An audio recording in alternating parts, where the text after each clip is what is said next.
Not sure why no one can see me. I hope that's better.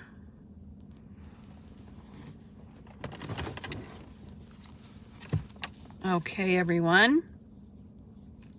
I'll be waiting for my members only to pop on. This is strictly for memberships only lives. These types of lives, we will have access to chats, to personal reads, cases, spiritual guidance, spiritual learning, tarot card pulls, oracle card pulls, things of that nature. I'll be waiting for people to hop on, and then I will give the go ahead and we will finish with our conversation.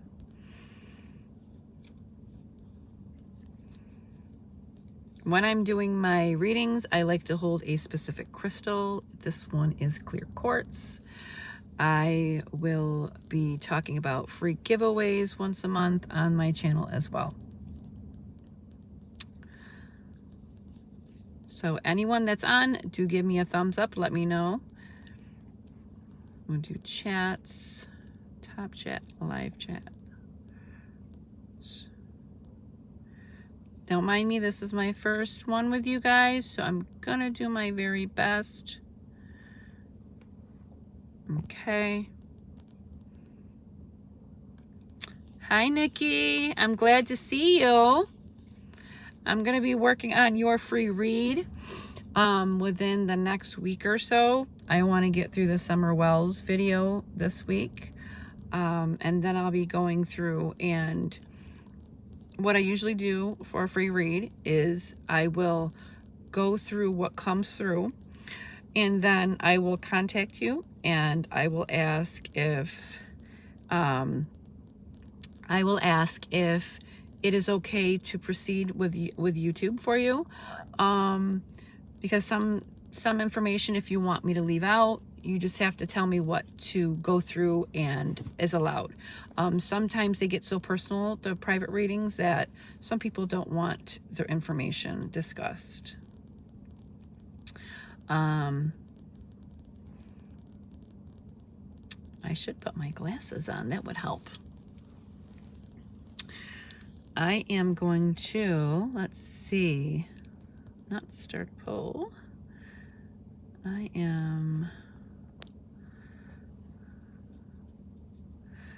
Let's see. There's not going to be many people on our membership lives right now. I've got about almost 20 so far. And they're climbing quickly. So our memberships will get, right now I did a membership perks and higher for the live right now. Hi, Margie. Oh, don't worry about it, Margie. If you're not feeling well, don't worry about being on here, okay? This is just a benefit for you guys for joining the membership live only. So this is your perks. This is your access to time with me. And, you know, all of my almost 8,000 subscribers, you know, aren't going to have the access to it. So I'm actually a little late because my son Caleb, he's special needs. So when he gets upset, I have to be very attentive to him. I know 8 o'clock was a very later time already. So once he gets upset, I have to tend to him, or he will be very upset later on when I come in. This is my last live in my vehicle. This is so annoying that I do this, but it's honestly where I get the most privacy. It's where I get the most quiet. It's where, you know, I can be loud as I want with you guys. I can talk loud. And I have my space set up. We're just getting the heat vents set up down there, and I will have a wide open space, plenty of space, you know, lights on, no dim. I just don't want it too bright and the neighbors complain. My neighbors are very nosy. I'm going to wait for at least a couple more to pop on. It just says I have 3 on here, so I just want to, I'm actually waiting for a Lindsay to pop on. If this does go haywire on us, I will restart it right up. I'm not too sure why the connection is not that great out here. I never have problems when I go for a walk getting connections. So I do want to talk about, like I said, free giveaways once a month. I'm being told strictly members only. That's one of my spirit guides being funny with me, because when I say memberships only, that's really how strict I want this to be for you guys. It's your private time. We don't have extra people coming in and, hogging up the comment section. I'm being asked about Lindsay. Why isn't she on? I might have to. If I have to redo this, I will redo it and have you guys pop right back on if you can. I want this to be for everyone to be able to join that as actual members tonight. Even though some bought only early access, I want this to be our first big live together, so we can get the big set of rules down, and who's going to get readings and who's going to have the spiritual. It's what we talk about together. So I'll wait a few more minutes, and if she doesn't pop on, I'm going to pop off here and switch the access to all of us, which are a full 20 people so far and counting. And then I will go right back to this. I just want to give it a few more minutes. If it doesn't go through, we'll just go right back to what we were talking about. Because some people might just not be popping on right now. I did put it out that there she... Absolutely. I love the name. It's Meatball. It's pretty funny. I like that. So in the giveaways I'm going to be doing, to who likes tarot cards and oracle cards. I even have crystals. This is just one of my crystals. This is just a piece of what I would be. This is just a piece. So I wanted to give a demonstration because I feel like it's important. This is my huge piece of amethyst. Okay. This is a beautiful piece. This is good for communication. Yeah, crystals I work really well with. Crystal has their own, this is called a philiolite. Crystals have their own natural absorbing energy. These are good to do Reiki healing with. This is good for healing. This is good for grounding and energy. These are crystals in itself have their own atmospheric energy. So when you do grounding with them, this is a beautiful green piece. They all have their own energy. So they're all this is spirit quartz. This one I'm very connected with. Hi, Trish. We got a few more popping on.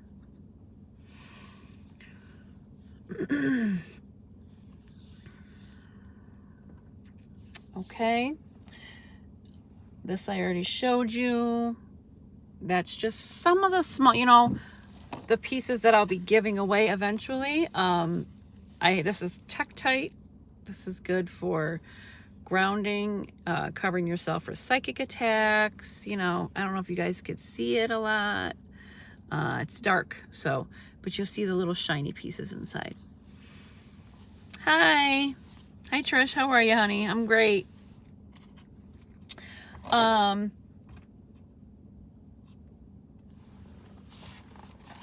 I'm just getting a word here. And the great thing about this membership live thing is not only will we do, group readings together. Group readings is I will have a bunch of us on here, and it's just for members. Again, let me state that. It's not going to be the whole almost 8,000 people that are on my channel. It's only going to be strictly for you guys. So if I get information coming through, it's going to be directed towards you guys. It's going to be directed towards, it could be directed towards a case that you've been looking into. It could be directed towards something to that nature. It could be a loved one, a friend. It could be even a pet that might come through. That's how it all comes to me like that. I do want to discuss tonight what mediums call them phantom pains. I've been going through it for the last week since I've worked on, thank you, Trish. I have been going through phantom pains. I am a physical medium, so I will feel their pain of how they passed. I will feel the emotional bond, the emotional connection. I will also pick up on the person that would have taken somebody's life and how they think emotionally and how they are mentally and physically. And the Summer Wells case, I have to say, is a very, very dark case. I have been really emotionally disassociating from myself. And what I mean by that is I haven't been my normal self. I haven't been my normal perky self. I've been a little upset. Everything is bothering me. I'm snickering a lot. I've had a lot of pain in my legs and around my midsection area. Those are very two precise areas for me. And for that case, I do believe Summer was held down very tightly. I do believe they did something to her legs. The way as I stated, I do believe she's in a barrel, a wooden barrel. To me, it looks like a whiskey barrel or a wine barrel. And I do believe her little body is crammed in there.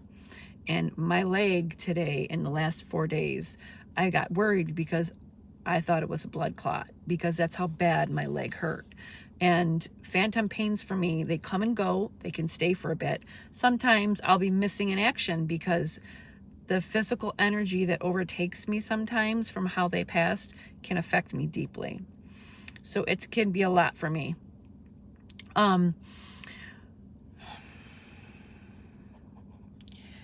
I do have a name by the name of Grace that's being mentioned to me. So if that fits for you on here, please do give me a thumbs up and let me know if that's for you. This will happen often for us group members, because when I'm on here, spirits will just come to me because they know I'm with you. I'm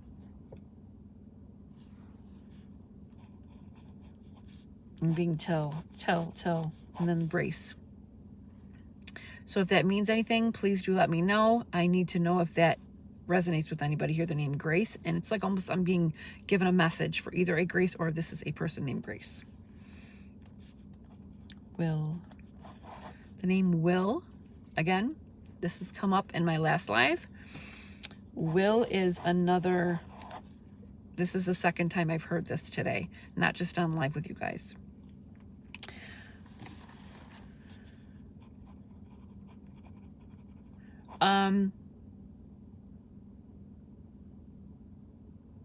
Okay, here's a strange question for you all.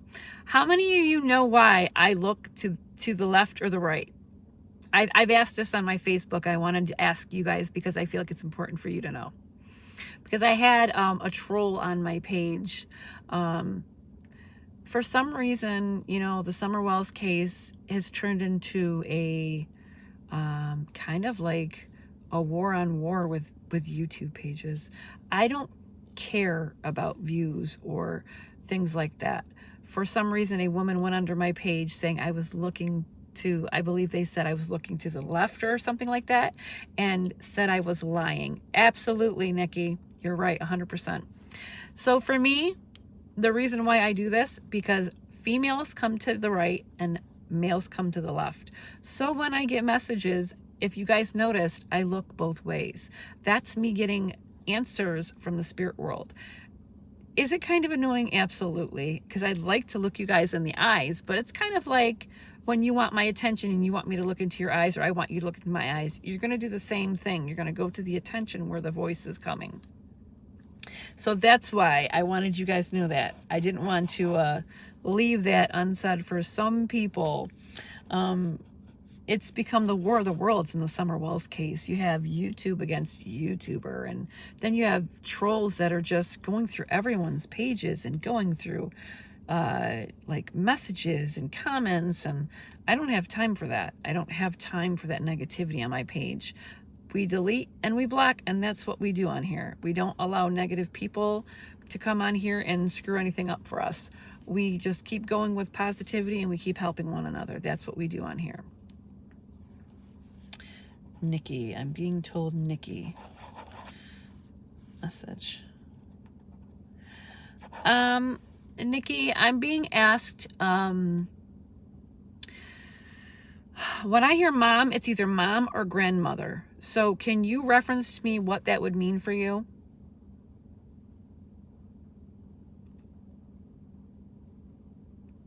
And how that would go for you? Is there someone that would be passed on your line? Grandmother or mother? Grandma, maybe. Okay. Yeah, they really did, Margie. It's awful. No one's really helping each other in Summerwell's case. They're like against each other. It's really sickening. Oh, okay, that makes sense. You called her mama, but she was your grandmom. Okay. Because there was a female here and she was talking about mom. But when I hear mom, I always have to ask the question, is it mom? She raised you? Okay, that's great. Well, that's her just stepping in to let me know, hey, I'm here. Let her know I'm here. Because when she just called you Nikki, or did she call you like Nick? Like for me, when my sister-in-law was alive, hi, there you are. I missed you. We were looking for you, Lindsay. Okay, great. Okay, because she said Nikki loud and clear, and she said mom. But for me as a medium, I have to ask the question, because when I get a spirit that comes forward, not every spirit will, perfect example in your situation. If someone says mom, that doesn't mean that's your mom. It could have been someone that was like your mom or a grandmom or anybody that would have, had that relationship with you. Oh no, you're okay. You're okay, Linz. I just wanted to make sure you were gonna pop on here because I was actually gonna drop the live and have everybody return, and I was gonna message you and let you know we were on here so you didn't miss out.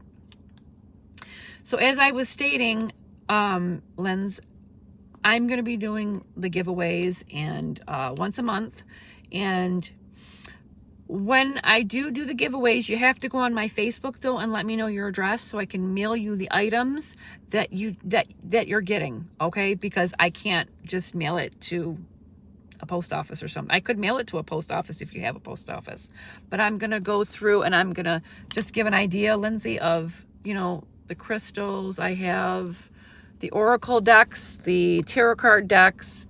As I stated to before you popped on, this is my last live in here. My husband, he finally got my space set up. He's hooking up the heating ducts because we just bought a new house. So unfortunately, it didn't have heat for some apparent reason, and down in there and in the space that I have. So my office is going to have heat in it by this coming week, and then we can do our lives down there, our videos down there. I'm okay. As I was saying to the girls on here, I've been having like phantom pains. The Summer Wells case has really gotten to me very badly. The stomach area, as if she would be strapped down. Her legs, her left leg to be exact, my left leg is awful.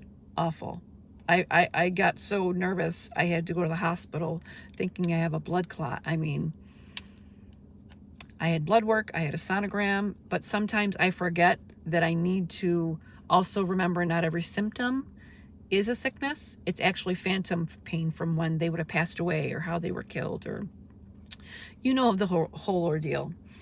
So I was going through that for the last 4 to 5 days. Summer's case, like I've told the others, is really dark. It's really demented. I've felt really withdrawn. I felt a little depressed. I felt very like I'm going to do my live Friday, but for the whole, and I'm just going to have to step away from it because I can't be that withdrawn from myself and my family. It's like locking yourself away in a dark space and having to go through the motions of how this little girl died, how she felt, and things of that nature.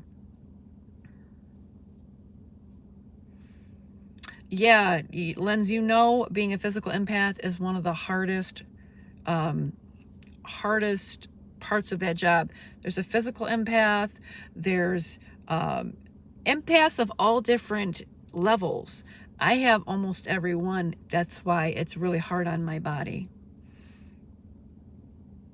Yeah, true, Margie, very true, because not everything is supernatural. Now, and I'm the first one to say it. And I have a local business. This is not something that I do every day.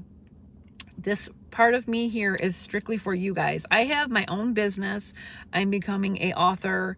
I have a book. I have 2 books coming out soon. I have my own business. I have a paranormal investigation team. I do private readings. I do so many different things in my business. So this is just an extra extension of giving back to the community. I am, Lens. I'm doing my very best. I'm setting time limits for bed. You know, when I first decided to go public with this, I just wanted to help everybody. And I didn't want to stop giving because I felt like there's so many people that need help.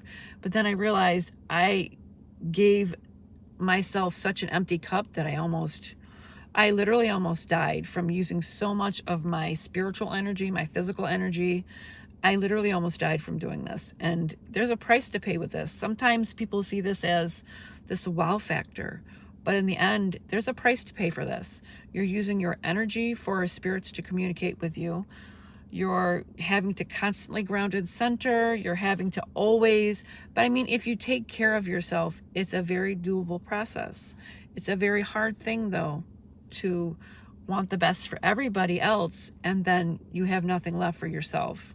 So I do this on a daily basis.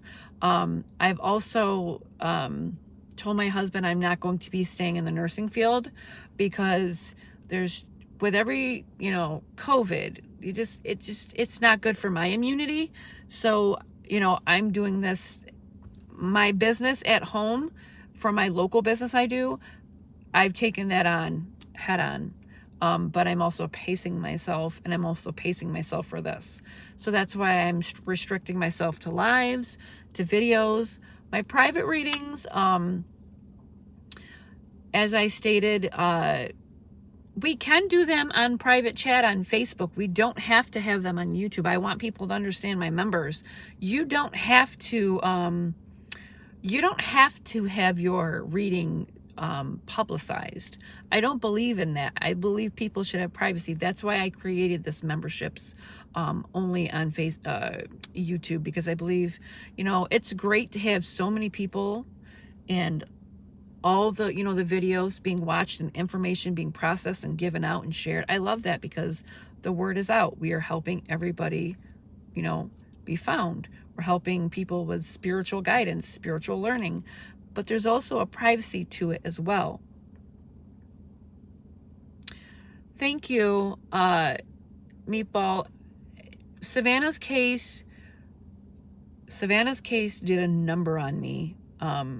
I had severe pain in my spine, and come to find out, when she was found, when the search team called me before it hit the news, because I knew that Savannah was found before it hit the news, and the search parties were there, the police were there with hound dogs, the search teams, the coroner, everybody was there. I actually was on a FaceTime with the search team, and they asked me if that was her. I said, yes, that is her.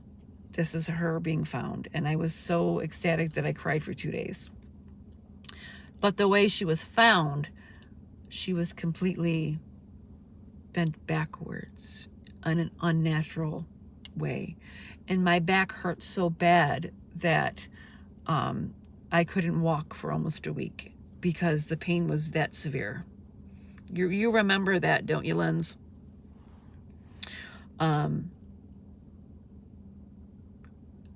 Nikki says, I just realized it's my grandma's 13th year passing date today.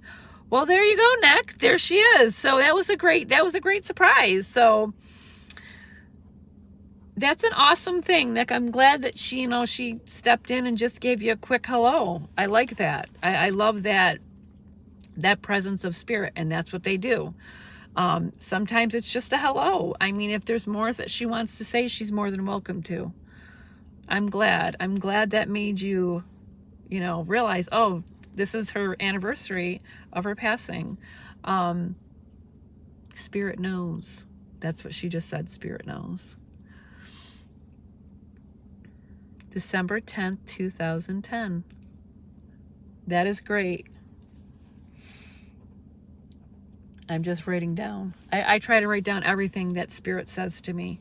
Hi, Ashley. It's good to hear from you, honey.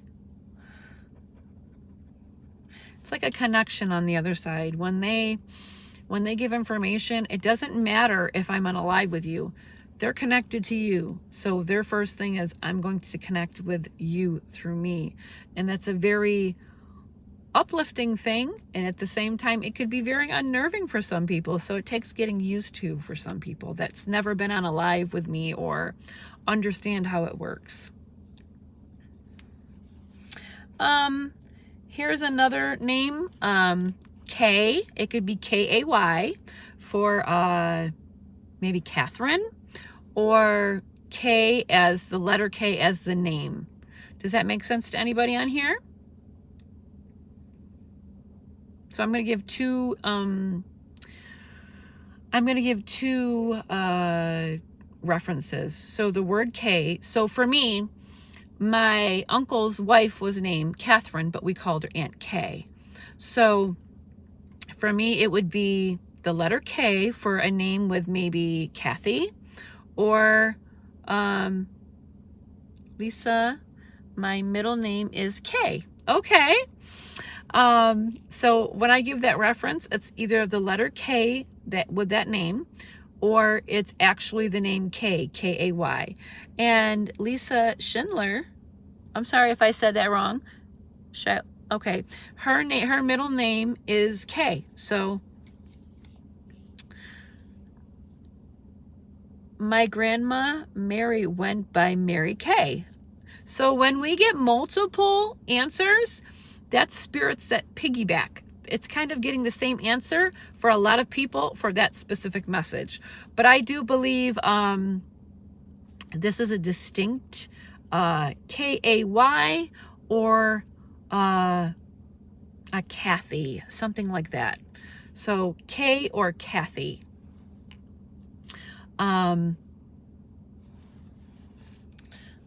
Full.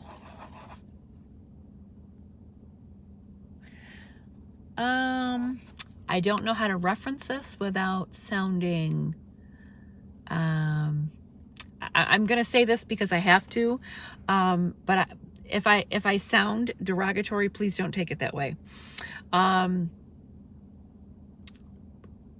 Was there someone that was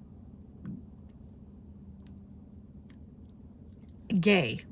I try not to say it, so same sex. They like the same sex. It would be a female.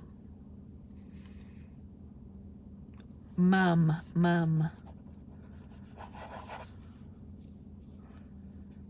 That's another. Does that make any sense to you guys?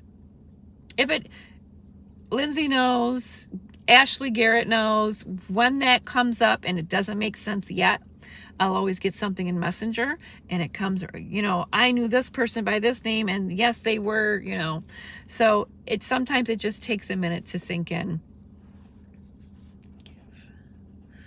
I'm getting more of I'm being told to more or less give more messages.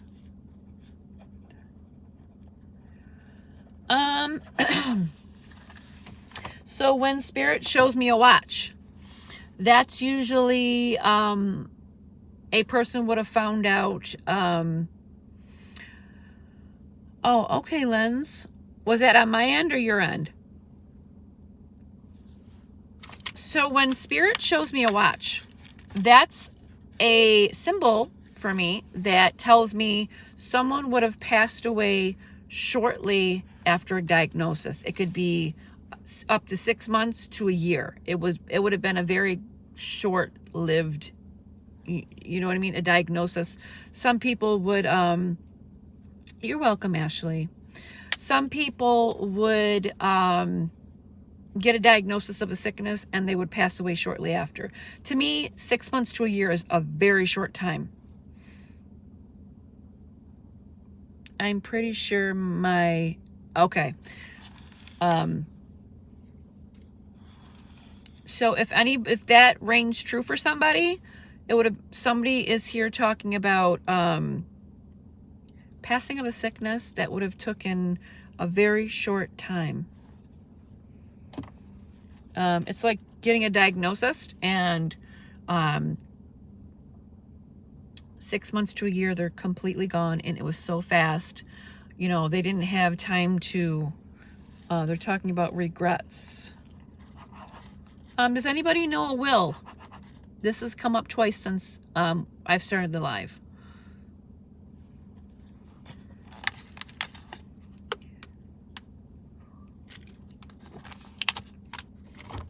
And then we're going back to mom.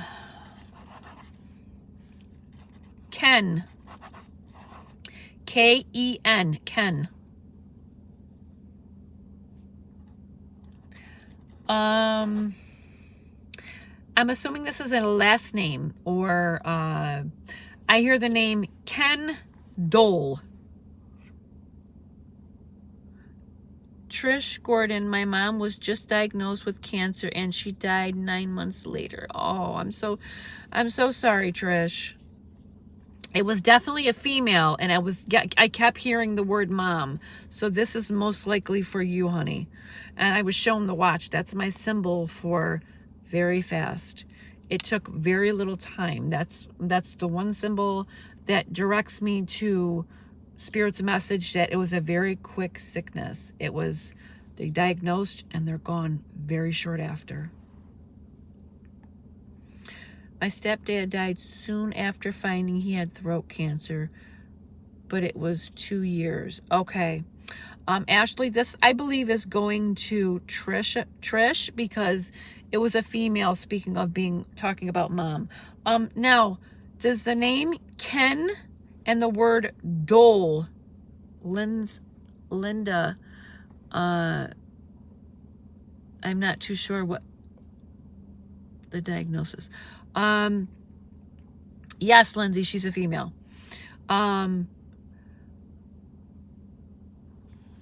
I also have a name here by Ken. Also, there's a name Dole. Is that the person's first and last name? I don't know, but I'm going to say it because it came right after one another.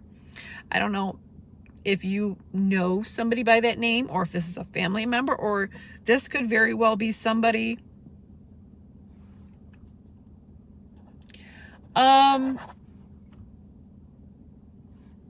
This might be for an actual case, because I'm hearing the word case.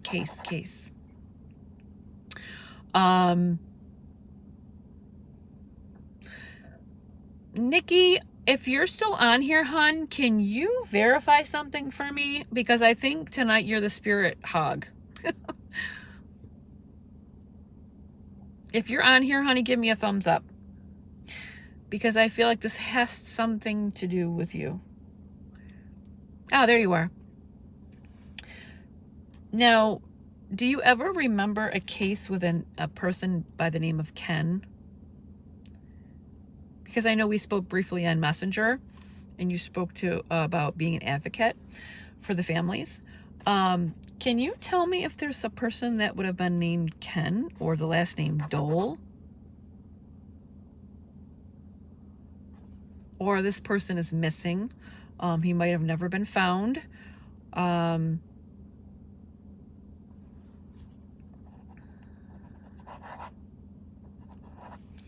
Also, the number 7.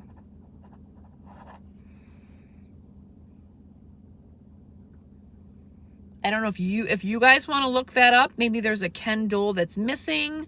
But I'm going to say it's a person that is missing. Doesn't stick with you out right away. That's okay. Maybe get back to me and let me know if you happen to remember something, because I feel like this is directed maybe towards you, or this is an actual missing person, because to me it's reverted back to case. So this is something that isn't your everyday, this person lived and died naturally. This to me goes back to a case of some sort.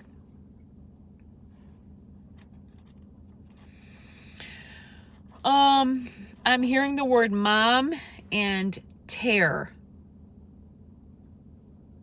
So tear. This could mean,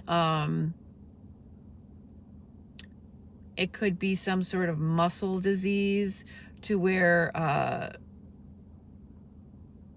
being in that sense of a fall could have, so when someone is older and they break a hip, most of the times in nursing, 9 out of 10, they don't leave the hospital. They'll go for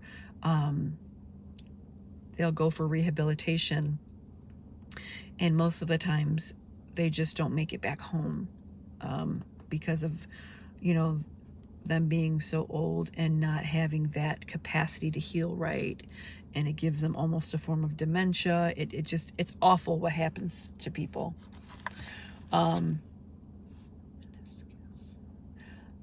This has to do with the leg. There's a man that was missing in Louisiana. His name is very similar. Okay, you know, possibly. I'm just I don't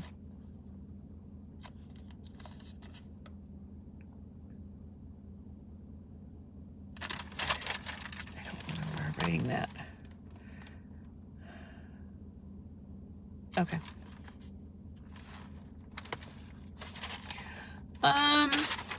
Yet again, here's another question for you, Nikki. Oh, Ken Cole. Okay. Oh, okay, so we're only a letter off then. Okay.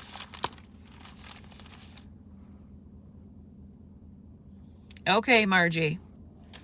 Okay. That makes a whole world of sense. Now, I'm getting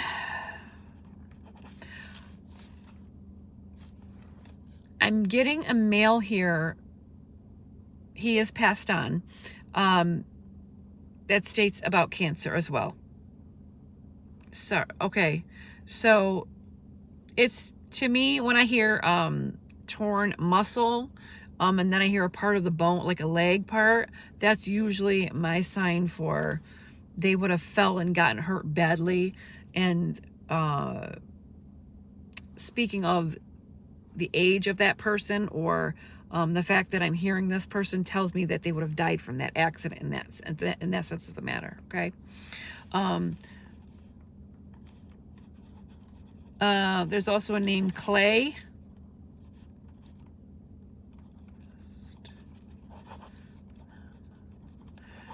I'm just getting word after word after word here tonight. So that tells me there's quite a few energies here tonight.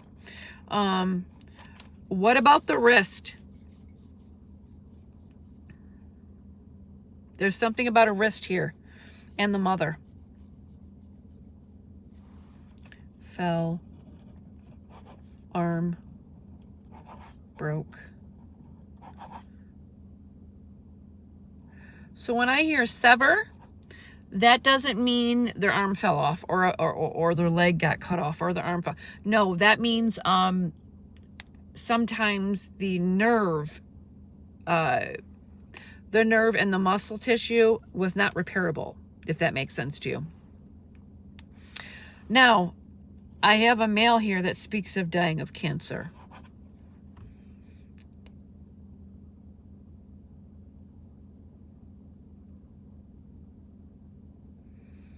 Okay, Lisa, my husband passed away last year from cancer 11 months after being diagnosed, and broke his leg in 2 places 3 months before he passed. Okay.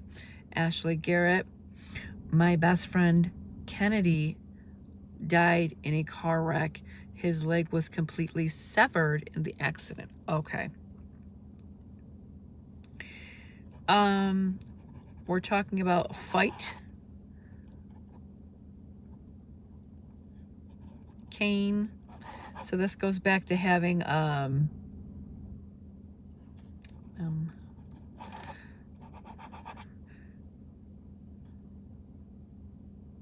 same. Okay, so this person's still the woman that keeps talking to me is the same person. She keeps telling me the same. So the male came in briefly, talked about having cancer.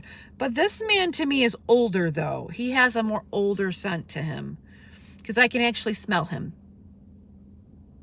He's got almost like a, kind of like no hair here, but he has hair on the sides. He has, I'm not saying he's overweight. He has some weight to him. Lindsay, if you're on here, honey, I'm assuming this is for you because the mail says your name.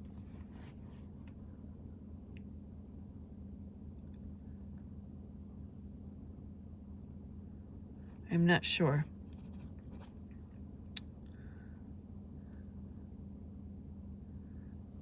Linda, my dad died of cancer. He was 90 years old. This man would have been a smoker. Lindsay, is your father passed away?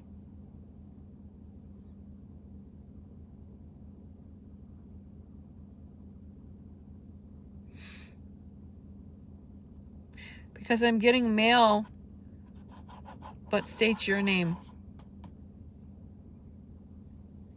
Because I'm being told here.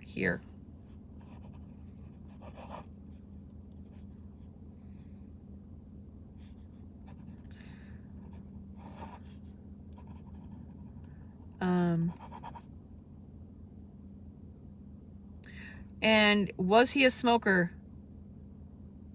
Okay, Lindsay, so that's what I just said. So he did die of cancer, and this was for you then, because I stated father, cancer, and then he said Lindsay.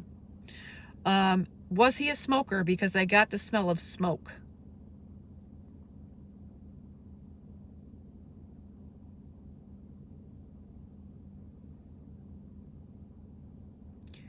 No, secondhand smoke, that's how he... Oh, okay, no. So he didn't have cancer from smoking himself.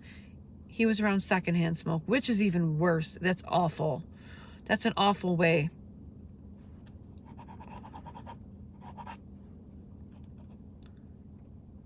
Yeah. I'm being told well, that's why I couldn't understand why I smelled smoke if he wasn't a smoker. Which makes sense because it was secondhand smoke. So that's understandable. Now, Lindsay, is this for you? I don't know, but I'm going to say this. Hi, honey. Mysterious True Crime is here. Hello. I'm being told, the note. What does the note mean? Was there someone that was given a note before they passed? Or,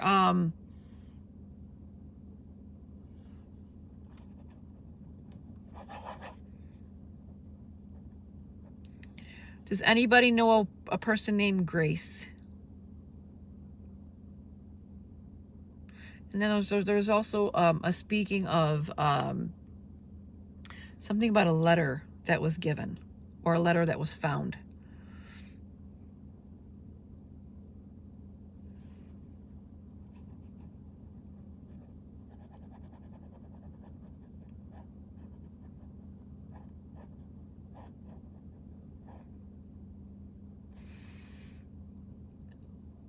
Who on here is covering the Summer Wells case?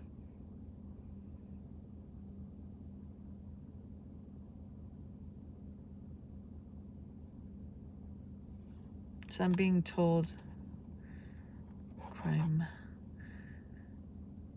Your dad wrote on the back of... Oh, okay, so that was for you, Lindsay? Okay, so your dad did write something, but it was on the back of a picture for your mom. Okay.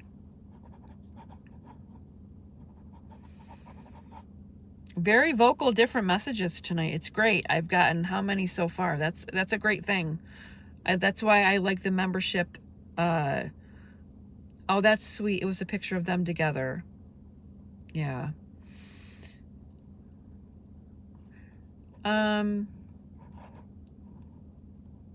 Pole. Now, a pole can mean someone died.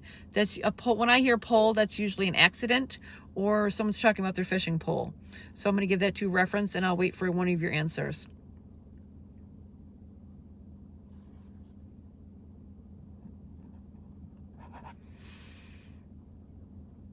I watched a lot of things on... Okay, Trish.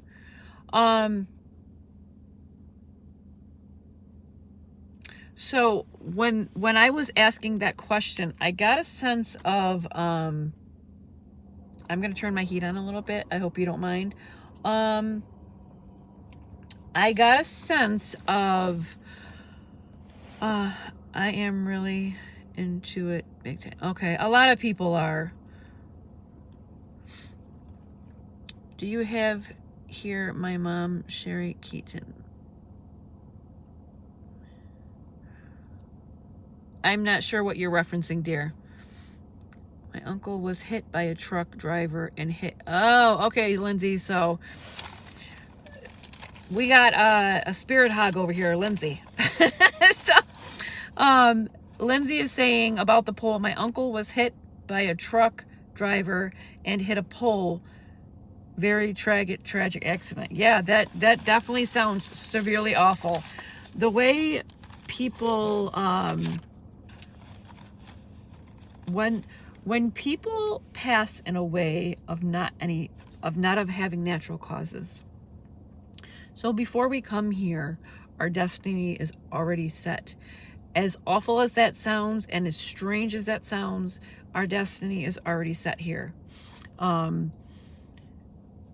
By choosing a path before we get here, you ever noticed when children pass away of an awful sickness, or their destinies were already ordained before they came here?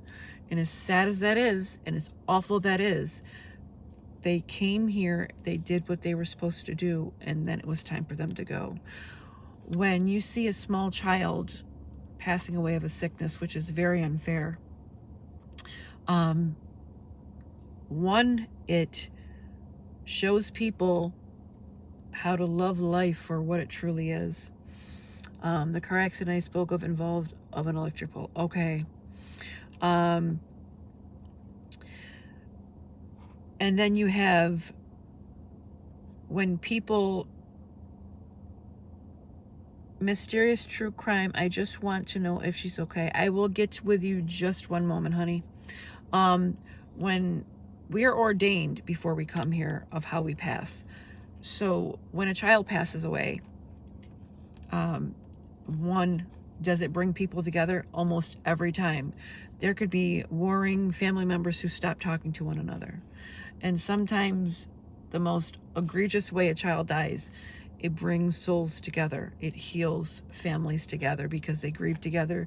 They go back to loving one another again. And that child came to do what it was supposed to do. Sometimes the most awful thing can do the biggest thing. My nephew died of eight of cancer. And my family and we were not on good terms. I'm not perfect. I live a certain way. I don't believe in certain things. I don't judge anybody. I just live my life the way I live it, and I let people live theirs. When he passed away, we all came together as a group of people, and we mourned him, we loved him, and it brought us back together as people, needless to say. And is it an awful way to pass? Yes. There's drownings, there's car accidents.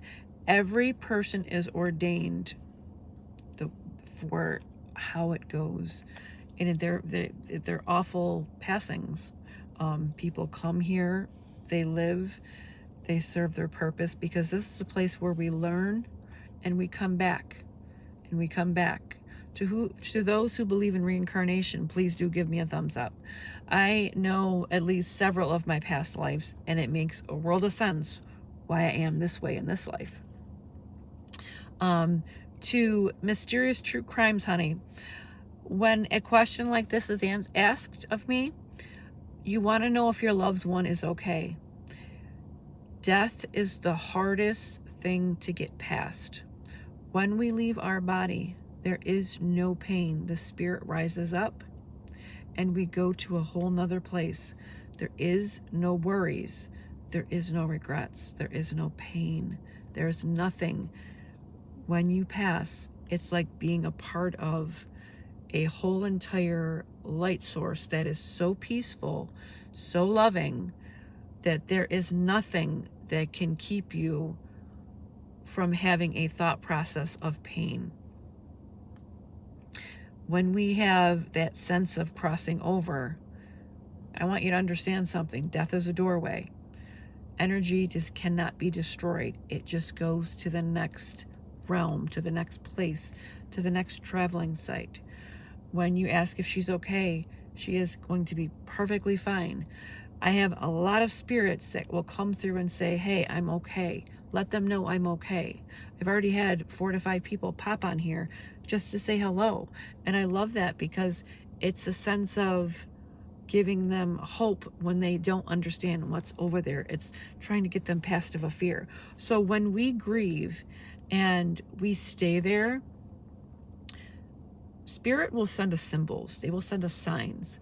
Sometimes we grieve so hard, the symbols aren't we're not able to see the symbols that Spirit gives us because we can't look past our grief. And Spirit wants you to be able to grieve as long as you need to feel better. Just don't stay there a long time, because Spirit wants you to know it's not fair that you grieve that badly for me, because I'm okay over here. I'm all right. I am fine. They want us to live happily here, get through the hard times, enjoy the great times. They want to live through our eyes, through our milestones, through our happy times, through our love. Spirits don't want us to suffer. They don't want us to grieve over them once they've passed. They don't have that feeling of grief over there. When Spirit dies, there is no pain. So when I pick up on a spirit the way they passed, that's just their physical sense of how they passed. How they feel over there is not the same. It froze up on you, honey. Oh, well, that's okay, Linda. You could just say, I'm okay here. That's okay. I just wanted to make sure that we were on, the same page if I asked a question. So if you guys want to let me know about past lives, we can do a video on that. I can do a video for you, members only, obviously. Or we could talk about it here on another live. I like lives because I get to interact with you guys more. If you ever just want a video, let me know and I'll do a video too. I always give the option for the video because some people don't have the time to be on live. They would rather just go back and watch a video. So I try to give options to people. So I wanted you to understand, honey, mysterious true crime. Never worry if they're okay. Never worry if they're okay on the other side. Some aren't ready to cross over because they don't want to leave you behind. Some are ready automatically. Children, I have a hard time with because some don't even know they're gone. They just play in their constant state of mind. So they'll keep playing.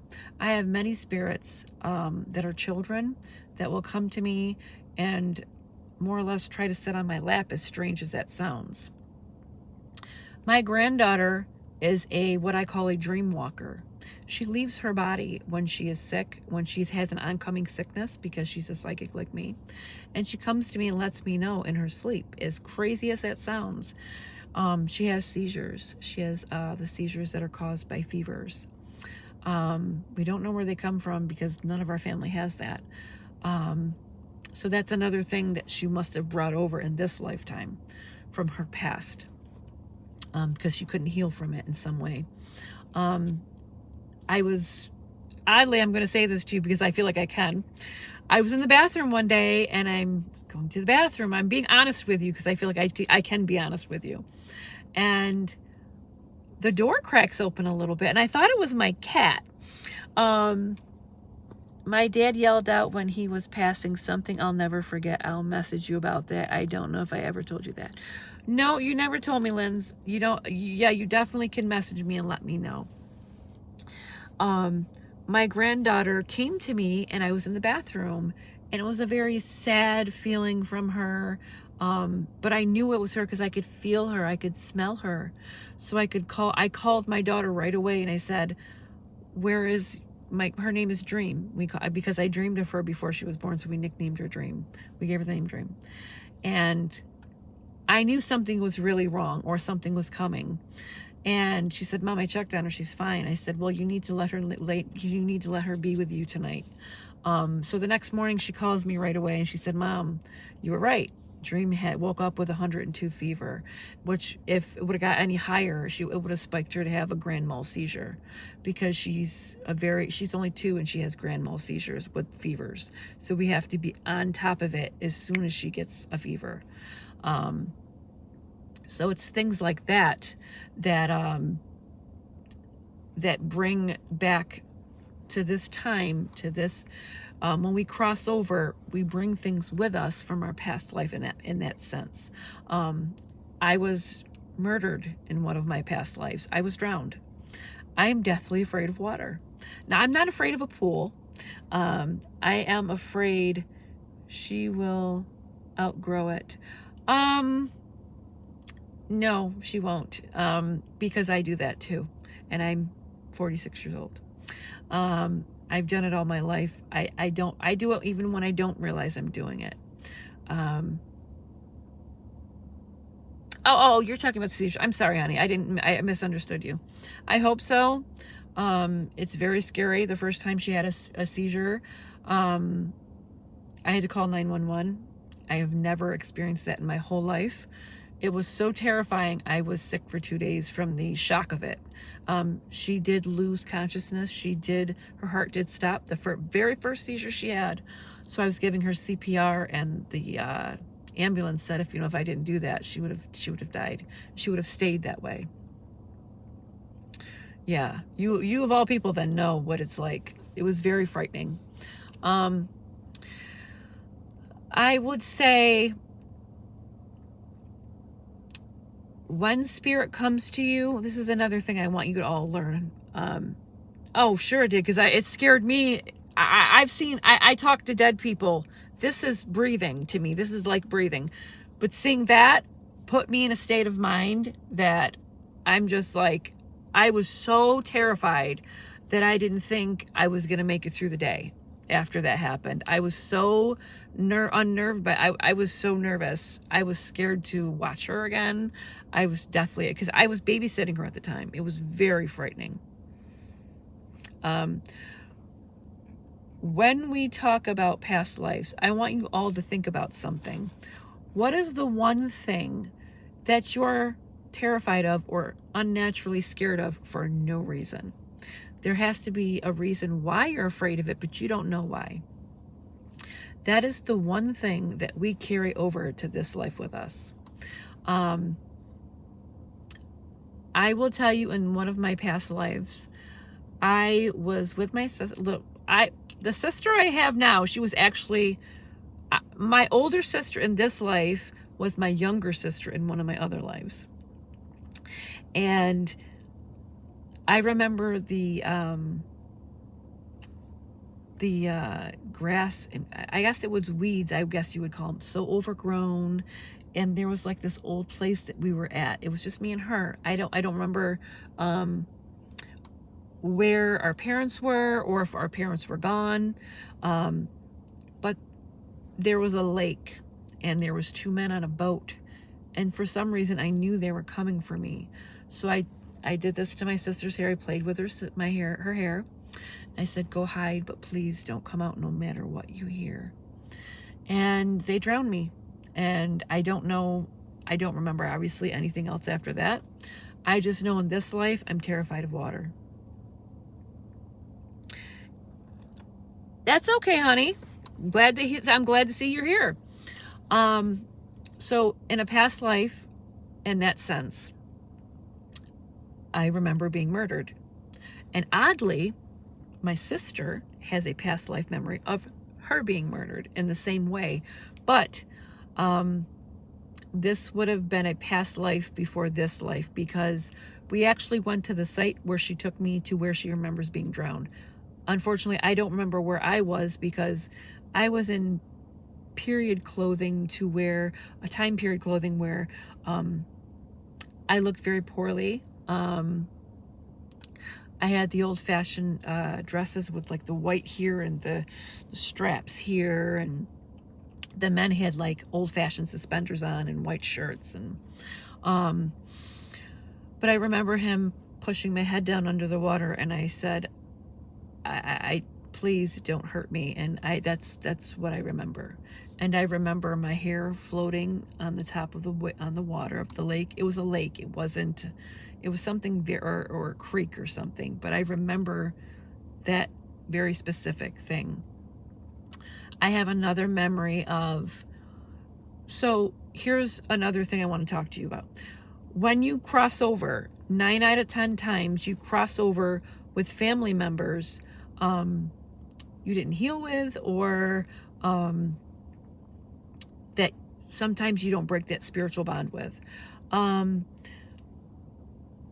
this life, my mother and my sister crossed over with me from another life. We were actually hanging judges in the Salem witch trials. I can remember what we wore. I remember the dirt road we walked on. I remember the almost like mud house with the hay on top to the left. I never forgot that, because it was like I woke up one day, I was 14 years old, and I remember talking about it as I'm seeing it. So past lives can be a very hard thing to take over into this life, because our fears here are most of the time what happened to us in the last life. Perfect example, my son. I always got the feeling of dread when he hugged me, like sadness, like I was going to lose him in some way. And I realized one day, my grandmother kept visiting my mother and her brother just before my mom died. Yeah, they do that. They do that. I have stories for days, but I want you all to be able to pop on here too and tell your spiritual stories of what you went through or a family member went through. I hugged my son one day, and I realized he used to be in the military in another life. So he died in that life in the military. I also saw him in an old-fashioned sense, where the pocket watches hang and the old-fashioned round hats with the brim, and he wore the long suspenders and the old-fashioned brown shoes. And we always say my son is a really old soul, because he's only in his 20s, and he has the energy of like a man in his 50s. He's very low-key, down to earth, very humble. He doesn't he's not big into concerts, things like that. He's like a old soul that likes to live like an older man. Your dad calls your name every so often. Oh, I believe it. I believe it. I have spirits that will call my name so loud in my ear that it actually freaks me out, because I could be sleeping when it happens, or I'm standing there doing odd and end jobs, cleaning the house or something like that. Margie, I have strange dreams of waterfalls. When are things happen to me that make me afraid and don't make any sense? Waterfalls, I'll tell you about that. I ask everybody. Okay. So when you see the waterfalls in your dream, right? Now, is it a waterfall of forcefulness, or is it a calm flowing waterfall? Water is a conductor of energy. Water is connected to our emotions. It is connected to our mental health. So when I dream about water,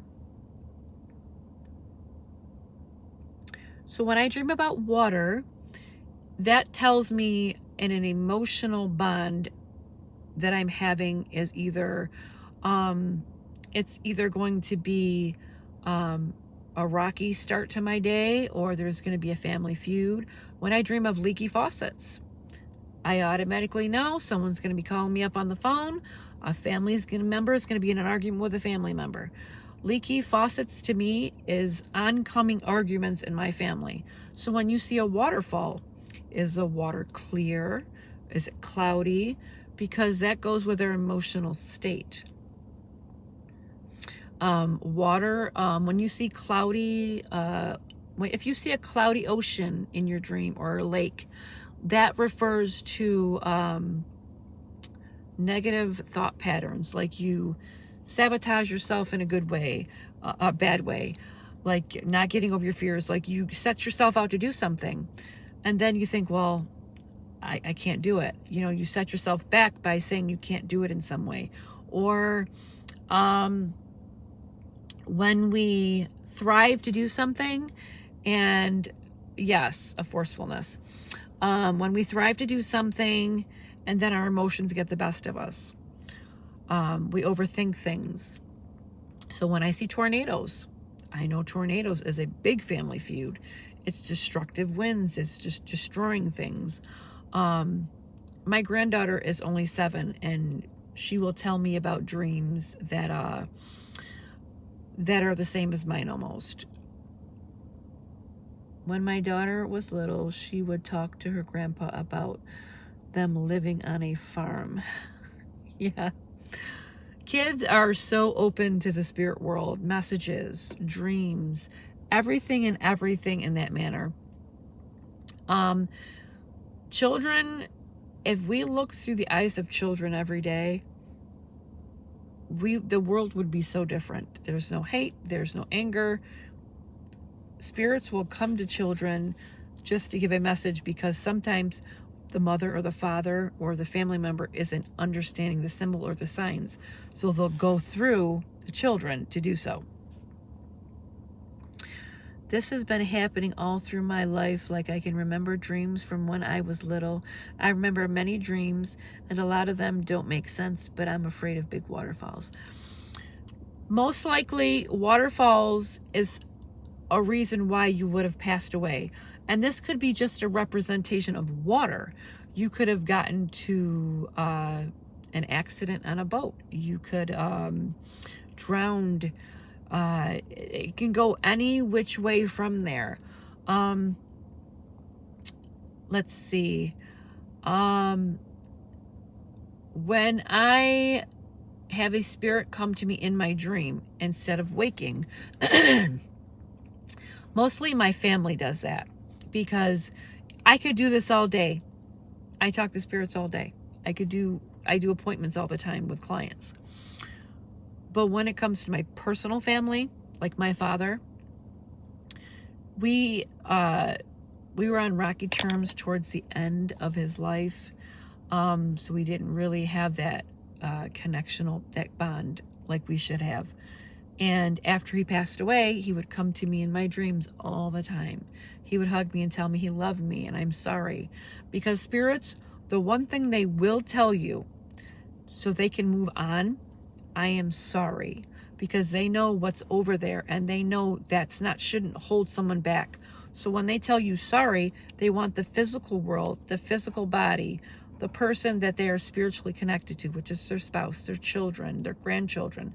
If they ever done something to them that would have hurt them or made them feel bad, they always want to make that point across to them, I am sorry. Because once they say their sorries, they can go to the other side willingly. Some people are held back because they feel like they had to say sorry. My dad didn't cross over for the first 2 years. The person that hurt Summer, do they live on Ben Hill Road?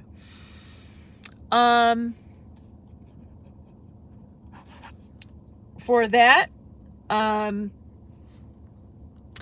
do have a name in mind that keeps coming to me, but this person doesn't live on Ben Hill Road. I'm actually having it looked into and seeing what the connection is to that. I dreamed of my mom a lot. She just stands there and looks at me. My grandfather does the same thing, Linda. Same thing. So my grandfather will come to me in my dream, and he will sit there and he will look at me in his chair. My grandfather was a very stubborn man. He was a war vet. He was not, he didn't hug, he didn't give you a kiss. He wasn't that grandpa you ran up to when you were, a child. But I see where he was coming from now that I'm older, and I don't fault him for it. I forgave him for it. I know in some way he's telling me something. What is he telling me? I don't know, because he's not speaking. But that's a form of observing you. And in that time of observing you, you want to, in your dream, you have to remember you have complete control over your dream. And I'm going to give you a little spiritual homework before we shut this live down. And this is going to be fun. It's going to be a quirky fun, but wacky fun too. When they observe you in a way, they're letting you know they're seeing you from the other side. And maybe they don't agree with something you're doing, or, you know, they want you to live in a more happy and abundant way, and you're living maybe a little bit more miserable. Not that you per se, but my grandfather, when he passed, he was in a nursing home, and I didn't get to say goodbye to him because he passed away in the middle of the night. And I think by him doing that, he thinks that I blamed him for not waiting in some weird way. He was a very strict German man. And I think by observing me, I think he wanted me to say my goodbyes then. But in the dream, I was just so happy to see him. I didn't speak to him either. I just, I enjoyed the time by looking at him. And I had woken up. But in your dreams, you have the control to, you have control over when you wake. You have the control over how you are in the dream. It takes some time getting used to.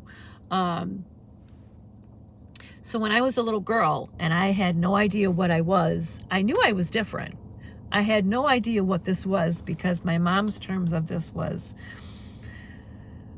you have to figure out yourself on your own. And it was so many high and lows, so many ups and downs.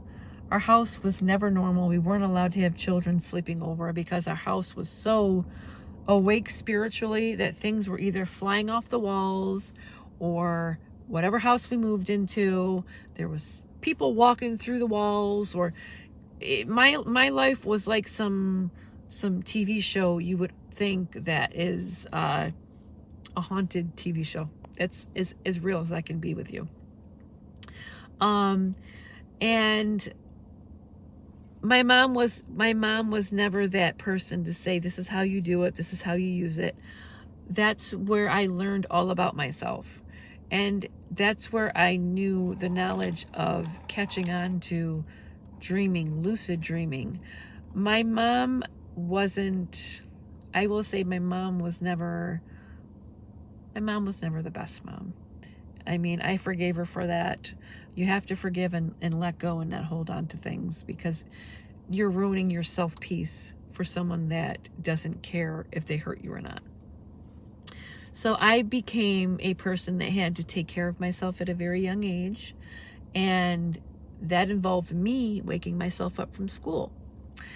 And at a certain point, I'm glad. I like to, and that's why I gravitate toward elderly people too, because they're so loving. They'll sit with you and they'll tell you their life story. So I gravitate to elderly people because that bond, I never had that bond. So it's a great thing to have.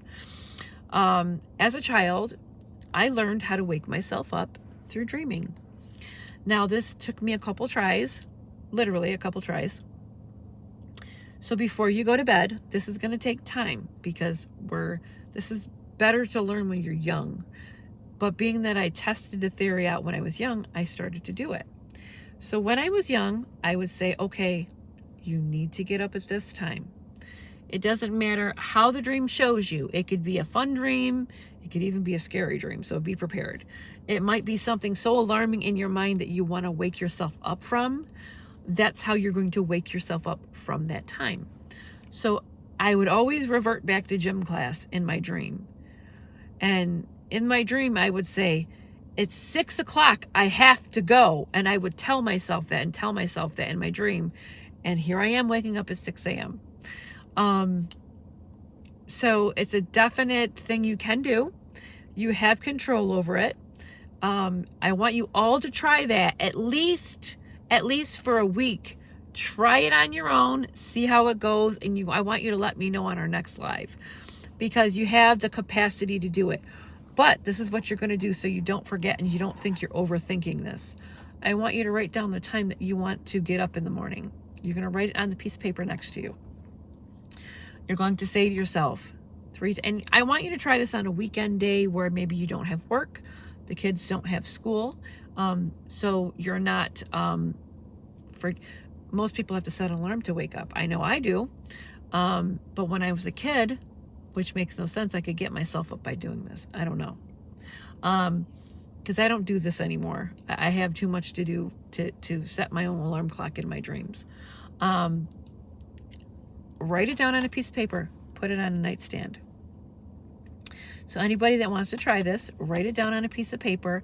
Be very, very assertive before you go to bed. I am going to wake up at this time. I want to wake up at this time. I'm going to wake up at this time. When I say be assertive, be seriously assertive with this. You want it to be, you are the alarm clock. You're waking yourself up at this time. But do it on a day where there's no work or there's no school. I don't want anybody to be late on the count of me. So I want you to try this for a week, and I want you to tell me who succeeded in this. You have control over your dreams. You have the power to wake yourself up at that time. Even if it's not seen in your dreams, you might actually just wake up at the time. Because by doing it, saying it, feeling it, and being it, you're able to have that capacity to do it.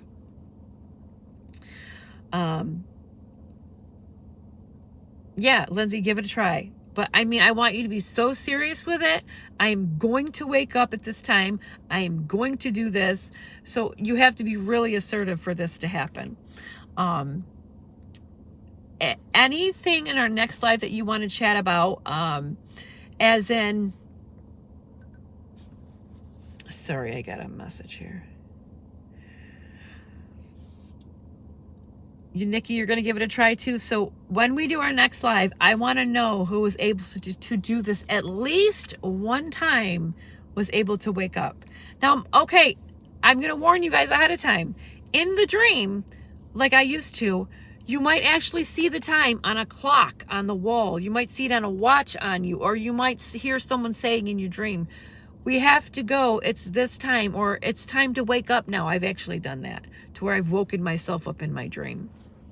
How many of you,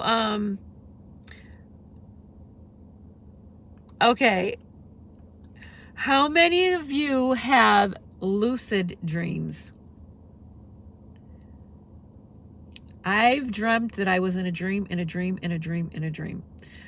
And I would tell myself, okay, this is a dream, I have to wake up. Then I would wake up in the dream, and it would be another dream, and then another dream. But I'm aware of it. I'm telling myself, oh, I am dreaming. This is a dream. How many of you have done that? Can you honestly, can anyone say that they've done that? Because that is one thing. It really is, Nikki. It really is. Yes. I've done it to where I was in a dream, in a dream, in a dream, in a dream. And I'm just like, how do I get out of this dream?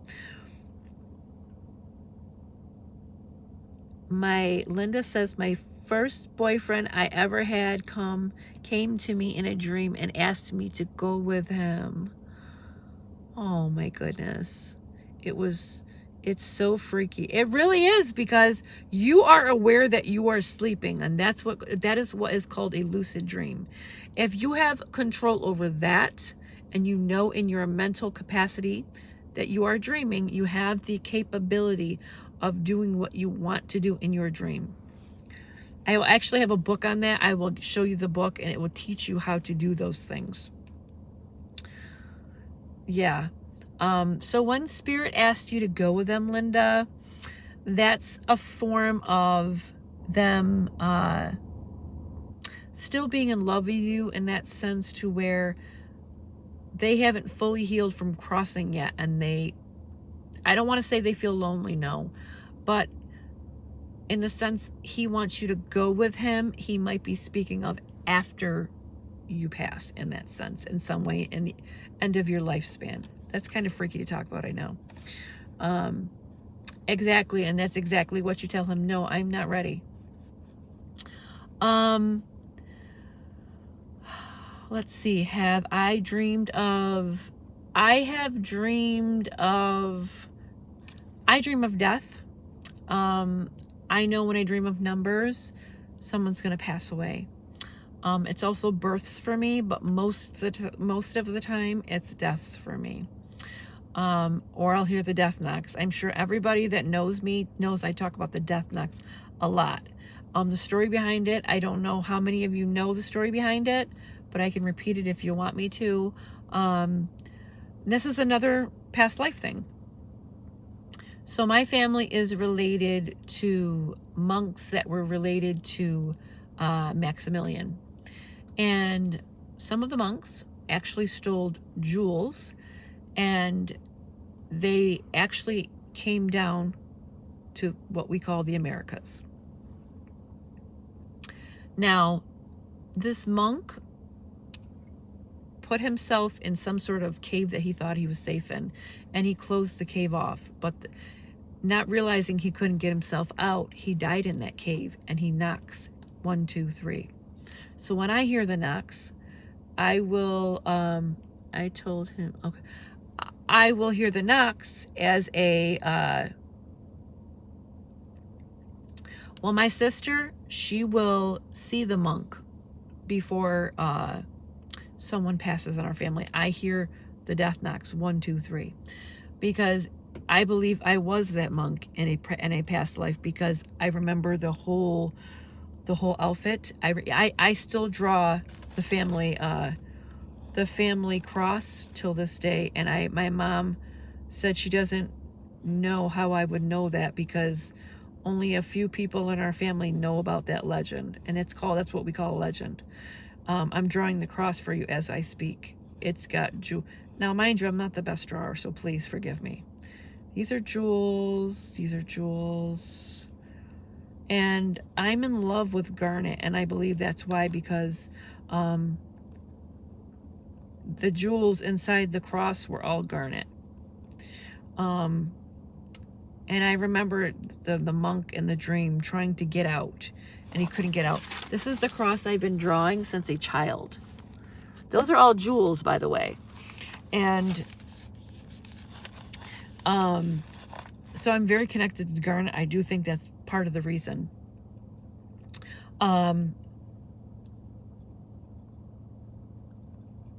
And for the family, when one of our family members die, or a very, very close friend, the monks will come to us, and they will either knock or we'll see them.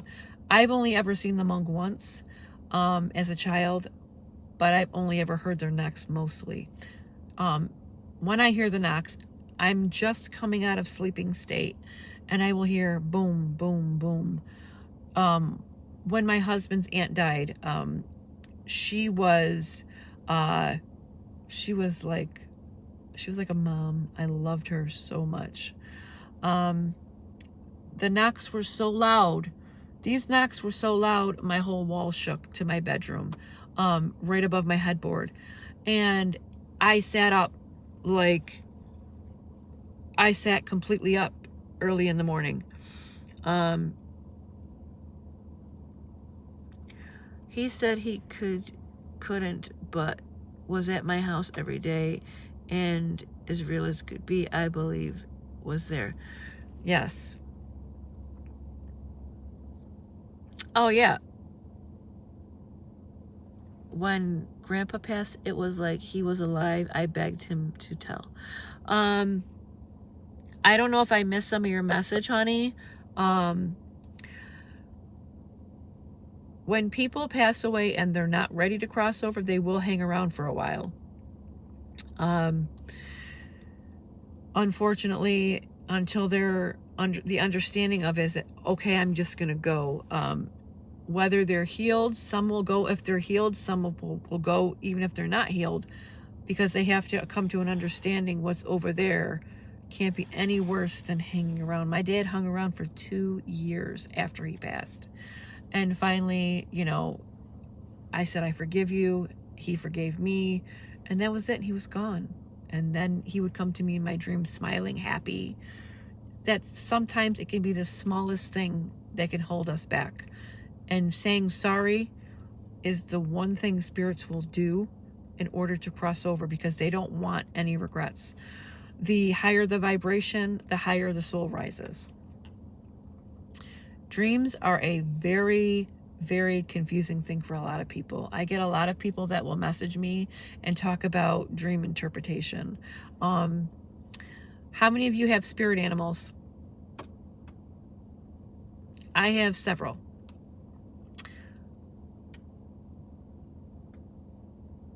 Oh yeah, for sure, for sure. Spirits, they don't technically worry, because for them there is no worry. They don't, unless they haven't crossed yet and they're still earthbound.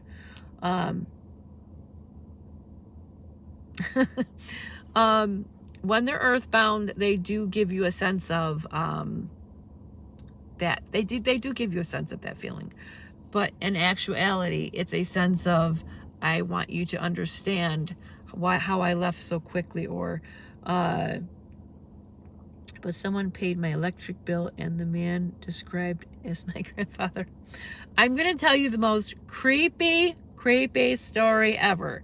True story. My sister and I still talk about it till this day. So when I was a child, we rented this house. The area was just heavy in itself. So the landlords one day came to pick up their rent, and I said, it was me that answered the door, of course. I said, Mom, the landlord's here to come pick up the rent. And I turned and looked to see if my mom was coming, and I turned back and they were gone.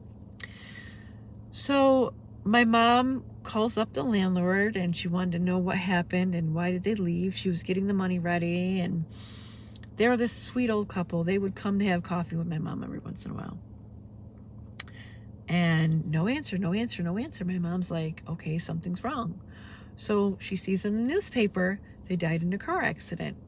And they had happened to die in the car accident the day before I seen him at my front door. So me being, okay, what does that mean? I'm a kid. I'm answering the door to two spirits that are gone asking for rent money. So it can be very, very weird feeling, because some spirits don't when they die in a quick manner, some of them don't understand they're gone yet. And they have to feel like, I have to go try to get a hold of my family. I have to say my goodbyes to them. But not understanding, when a spirit goes so quickly, some of them are earthbound, but you have to remember they have to learn like a whole new way of communication with you. And we can't hear them most of the time. Most people can't, right? So their thought process is, okay, I got to figure out how to connect with them so they can hear me. And most people will come to you in their dreams. That's why a lot of people will say, I saw my family in my dream. There's a reason for that, because when they're newly gone or in a tragic accident, most will come to you in their dreams, because it's a form of quick communication with you, so you can understand at some point what they're trying to tell you. Have I ever encountered negative spirits? Not while I'm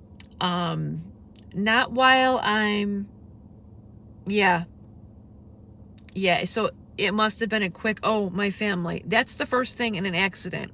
The first thing they're going to think of, oh, my family, what's going to happen to them, So as they're thinking that, and the accident hits, boom, their body's gone. Their spirit's out of their body. And then they're going to automatically go to where their last thought process was. Do you understand? I have never encountered a negative energy while I'm reading. I have lived in some really haunted houses. So when you move into a home, or you ever go check out an apartment, or you go check out a house that you want to rent or buy, and it seems that eerie quiet, your dad comes to you in your dreams, and your mom, and says, how are you? And my dad says, it's a process. Yeah, some spirits will tell you that, because it is a process. Crossing over can be a process. Savannah Spurlock case, when I did the second video, they made me take it down off YouTube.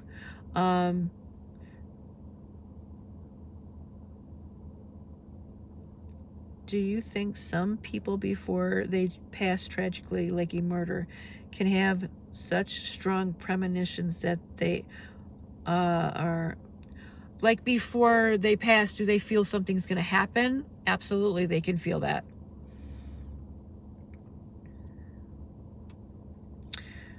He was coming back from nursing home visit and a Christian man. Yeah.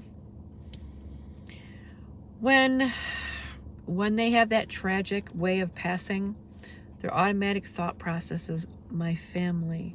So that's why he probably showed up as harsh as he did so quickly.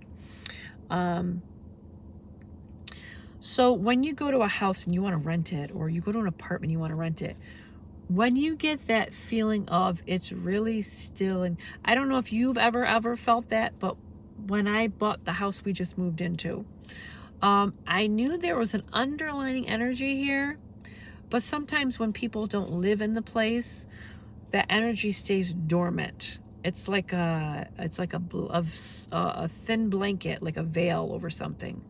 And when people move in, that's when the energy stirs up, because people are like batteries. We're like charging stations. Spirit can get a charge from us, right? So automatically, I got some really strange things in my basement, and it wasn't good. I'm actually looking into it. I do believe the house that I have just bought, I do believe someone was killed in my basement. And why do I think that? Because just like how I do murder cases, I get visions about the places I'm in, the places I live. It's a psychic impression. Good night, Margie. It was nice for you to pop on. I feel there was a man that took a woman and he brought her here, and he did something to her here in my basement. And I looked up, okay, people passing away in this house. And I even see the man, and I see the car that he drove and how he brought the woman into the house. So to me, this man did this before, or this was his first time, but he seemed pretty smart about it. From what I gather, the way the vision is, he has this woman in a rug and puts her over, he puts the rug over his shoulder to make it look like he's carrying a rug in here. And I do believe he did some horrendous things. Now, does that mean he killed her here? No. Could have mean he did what he did to her in the basement and left with her body. I'm looking for local missing people, but most people that kill like that won't kill in their own place, their own area. They will go in other counties and hunt. I've been looking now for almost 6 months, any missing, archives. But I also do believe this man was military, so he had a lot of places traveled.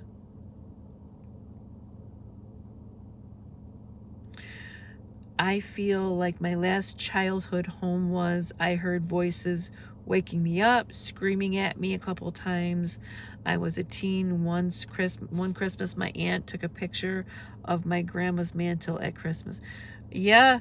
My sister, she came to visit me a couple weeks ago, and she left. We do late nights because I go to visit her, she comes to visit me. And it was pretty late. I got into bed. My husband's sleeping. Not even 5 minutes into laying down, I hear my name being called loud as day. I sit up and I'm like, oh my God, I have to call my sister, because it sounded just like my sister. So she was upset about some things, and that's my way of knowing something was not right with her. It wasn't anything bad or dangerous. She was just, her feelings were hurt about something. And, it's like she's my battery and I'm her battery almost. I will pick up on about things about her. She'll pick up things about me. So it was a very strange, Have you ever had a ghost tickle your feet? I've lived in some really crazy places. I wouldn't say tickle my feet. I'm going to tell you of a house that we bought and we left. We left it, as in we just up and moved. We left because it got to be so dangerous. So when we were doing a walkthrough of this property with the owners, it was still, it was quiet, it was a little eerie. But the little girl that was with the parents, she had said, you know, you have to put metal pieces up in the doorway because ghosts try to get you here. And I'm like, oh, I'm not, you know, I'm not scared of that stuff. You know, you do this for a while, you become resistant to a lot of spooky stuff. You try to take it in and you understand it, because some things that seem really scary are not scary. But this was bad. This was a demonic presence. They would tickle your feet. That's why I always sleep with my feet under the covers. I never allow my feet to sleep. I always have covers on my feet. The house we moved into, see, I didn't want to scare my children, so I kept very quiet about it. My husband, you know, he was very nervous about it. So he was, you know, really didn't want me to talk to him about it, even though, you know, I really needed somebody to talk to about it. I had my family, but, you know, your spouse is your spouse. And, he, you know, I think it just scared him. You know, it's not his fault. The first night I encountered something, he bought me roses, and they were black as soot the next morning. I mean, they were dead in overnight. I knew then something bad was in my house. Then it started messing with my kids, and I knew then it was time to go. My son came to me in the middle of the night and he said, Mommy, why are you screaming my name in my ear? And I said, honey, I'm not screaming your name. And I had him come lay with me.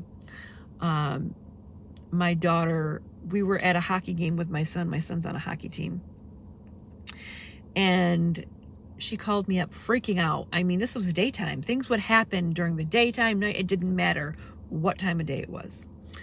Mommy, come home. You know, she was, you know, 12, 13. So she was old enough to be, you know, at that time.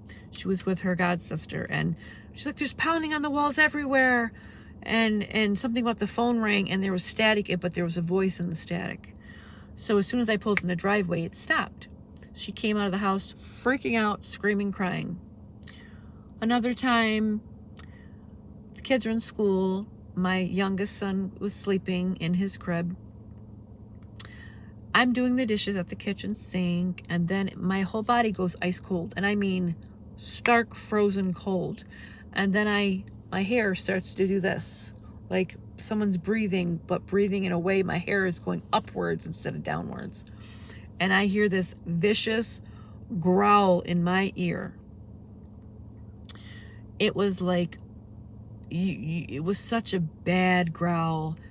But as I was taught as a child, you do not allow anything to scare you. I turned off the water. I said, I am not going to let you scare me. I picked up my child. I walked into the backyard. I sat on our swing in the backyard, and the door starts to go like this. And I said, okay, is that the wind? And I realized there's no trees moving. So the thing that was there, come to find out in the end, and needless to say, there's so much stuff that happened in the house along that with that. Our bed was picked up off the floor. We seen a huge white ball go from one corner of the wall to the next. Come to find out, because I won't interact with something like that, I prayed to Mother Mary, and she blessed that house for one day. I said, please, Mother Mary, please, I need you. And I smelt roses all day long, and it was so peaceful for one whole day. I should have said more days, but you know, I was in such desperate times because it was so bad there energetically wise. You know, the energy there was, you know, if you go to sleep, I'm going to kill your kids. It was that kind of sickness and madness. My daughter was like, Mommy, I feel like somebody's watching me at night. Whatever was there hated my son, because my son, the first day, I knew something was wrong, but you know, to the extent of it, I didn't realize the extent of it. He goes, Mommy, something's wrong with this house. I said, oh, it's a new house. You got to get used to it. You know, I tried not to see the bad side of it. Always trust your gut. If something doesn't feel right, please don't do it. So it would bother my son. One time it took something off the wall and it threw it at my son. That was the last straw I had. I took my son and I was out. I took all my kids. I left. There's been plenty of times where things happened in that house where it was time to go. I had went to my laundry room one night and I opened the back door and here's this dark presence in this big cloak, red eyes. And I said, you go F yourself. You go F yourself. And I slammed the door in its face. And I went right to bed, because I tell you what, things like that will only be able to beat you if you allow it. If you say no, you stand your ground like you would a bully, like you will somebody trying to break into your home. You're going to defend your home. Come to find out, needless to say, the person that lived in that house was a man, a wife, a daughter, a mother-in-law, and a grandmother. The father shot his wife, his little girl, his mother, his wife, and his grandmother, and then himself. He was evil in life, so he became demonic in the after. And he was a very vicious energy. He tormented me all the time, and then it started to get to my kids when I wouldn't give him the time or the energy to go back and forth with him in my house. It was very scary, and I told my husband, you know, I can deal with a lot of things, but I can't deal when an energy does that to my child, to my children. My son Caleb was sick all the time, from the day we moved in till the time we moved. And as soon as we moved out of that house, it was like the pressure lifted off my chest. It was like I could breathe. My son was never sick after that with a cold. Whatever was in that house was bad. We told the people that after, don't move there. It's not a good place. It's bad. And they did anyway. My husband would see a little girl walking in the kitchen with a little dress. And I said, that's the little girl that was shot. And we believe in the afterlife, he still chases his daughter in parts of the house, because the night that our bed was picked up, there was a huge light in front of our bedroom window. And we're like, where is it coming from? Someone has to be in front of our house or in our driveway. And nobody there. So I look up in the corner of the room, there's this beautiful ball of light. And this was something beautiful. It wasn't scary. It wasn't a form of negativity. So it darted across the room to the other side. That's when our bed picked up and slammed. I believe he chases his daughter in that house and tries to still torment her till this day. I won't go on the block. I don't want that presence back into my life. As sad as that is, I do believe in that area where I was living, some people were doing some negative things in the woods and bringing up dark energies.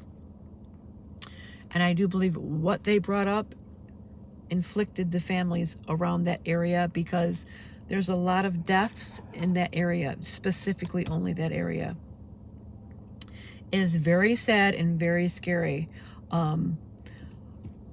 So I've lived in haunted houses my whole life. So I've just became used to, but that's the one thing I won't tolerate. I will not tolerate some energy hurting my children, messing with my children. The house we lived in prior to here, House was very haunted. Haunted. Was it a bad house? No. I was on a very connective level with those energies. Native American, French and Indian War, they walked right through that property. I knew where certain Native Americans were buried on the property. I actually came in contact with them. They were speaking to me through native tongue. I had to translate that and figure out what they were telling me. They even talked about the Trail of Tears with me, and me not remembering what that was, I had to actually go look it up. I did have a few scares there in the beginning. I will give you this advice. If you ever buy a property and there's a lot of trees on the property, don't go cutting them down, please. Do a form of a respectful, I don't want to say ritual because that sounds too, for some. Do some form of thank you for being here. Trees are living, breathing things or beings. Lindsay, you remember the pictures I showed you from my other house. Yes. Trees, if you cut them down, they all have energy. When you cut them down, without doing some sort of, like I said, ritual, but it's not a ritual. You're giving thanks to them. You're honoring them with something. Remember, you're going to give something to take something. And when you cut down a tree, you're cutting down an energetic being, because a tree is an actual being. They've been around for hundreds and sometimes thousands of years. There are 2 people buried up in your woods.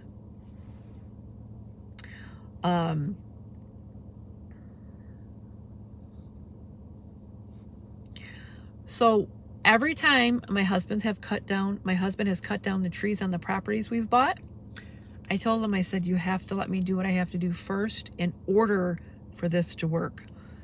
When he does it too fast, because he gets ahead of himself and because I don't blame him, he's a guy, he wants things done. He wants to do things for his wife. So every time he's cut down a tree, something has went haywire in our house. We had 19 trees on our property, the house that we just bought. Oh, they were there when you bought the land. Never dig. Never dig. You will wake them. I said, please let me go do what I have to do, like a ceremony. And the guys came ahead of time, and needless to say, the trees got cut down. We had just bought all new appliances, all new furniture. Out of the box, we take them, we have them hooked up. They would not work. We finally got them to work, and then they kept breaking. Brand new, and I'm talking brand new, out of the box, Maytag washer and dryers. Expensive. Wouldn't work for the first 3 months. What else? The electric in the house kept going off and on, off and on, off and on. The appliances were going haywire. So when we cut down trees, just remember they're energetically beings, and they're connected to your property through roots. So when you cut them down, that's a form of disrespect. Any Native American will tell you that a tree is a living being. When you cut them down, you're cutting their sense of living. You're cutting their soul, which can trigger some sort of reaction. But no names. They are of color and people before that lived in this holler. Okay. Has dug them up to rob them. We found out, but we marked. Oh, that was nice of you, and I guarantee you they respect you for that. The house that we just moved from, we gave to my son and his fiance. And I told my son, you have to be very careful, because if you piss off the land spirits, there's land spirits on everything we live on. There's your natural spirits, which are us. Land spirits are something different. They're tied to the land. They can be anything from tree spirits to something that was here before man. magically, in that sense, I know that probably sounds strange to you, but in all aspects, everything is connected to one source. We keep them, took care of them, but they said after they did that, bad things started happening. That usually happens during a Indian burial ground. Indian burial grounds are sacred. They will not be marked.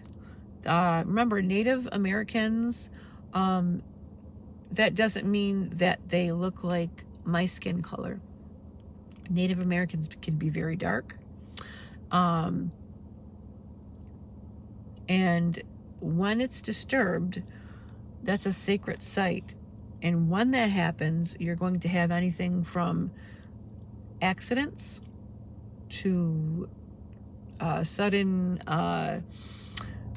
things like, things not working in your home, or something goes wrong with the land, or flooding, or something to that nature. Native American burial sites are very sacred, and if you go do your research, you will see time after time something has happened in the wake of disturbing one. Death, yeah. I'm trying to think of an instance. I know my grandmother lived on her own reservation, and she didn't allow anybody, because people would try to steal from her apple tree. So her place was very sacred, and she was a woman that lived in the woods. She was a woods person. She was 95, smoking cigars and eating molasses. And she was very with the she wasn't fully native, but she was part native, and she was very, very, very, she lived native. She respected it, and they respected her. She was a healer. She worked with medicinals. So when people needed a remedy, they'd go to her. They said the family of the ones robbed them. Death started happening and forget. That does not surprise me. That to me, either that's a native burial ground, or a person. So sometimes people in Appalachias, they work with mountain magic. It can be hoodoo. It can be anything like that. And they're just as much of dedicated to energy work. So when they're disturbed, that means you disturb the souls of them, and they don't fool around with their energy. That's a different kind of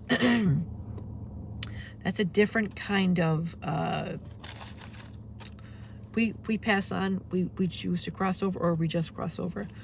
When we do, certain Native Americans are different from us. They believed in a creator. We believe there is Mother Mary, the Holy Spirit, there's God. Native Americans believed in one creator. The earth, Mother Earth, is so sacred. So they believed once they were buried, if you disturb their sacred site, you're in a world of mess coming to you. Mounds are also said to be very sacred as well too. Given the chance to excavate a tomb, I wouldn't do it. Egyptians are very spiritual beings. They knew a lot of Egyptians did a lot of magic. You ever notice that Egyptians worked with strictly gold? There's a reason for that. Metals are very precious in magical practices. Iron, gold, silver. There's a reason for that specifically. Gold is well known through a lot of places to be a very, very potent accelerator in energy.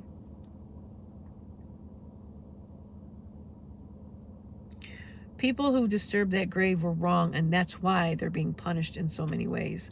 The fact that you're respecting the land and you're respecting them, they're showing you in some way You might not take notice to it.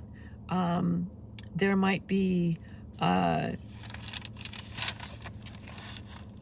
you have a river next where you are? I'm being told river. What does that mean for you?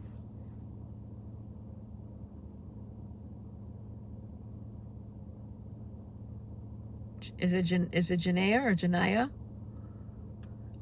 Because I'm hearing the word river.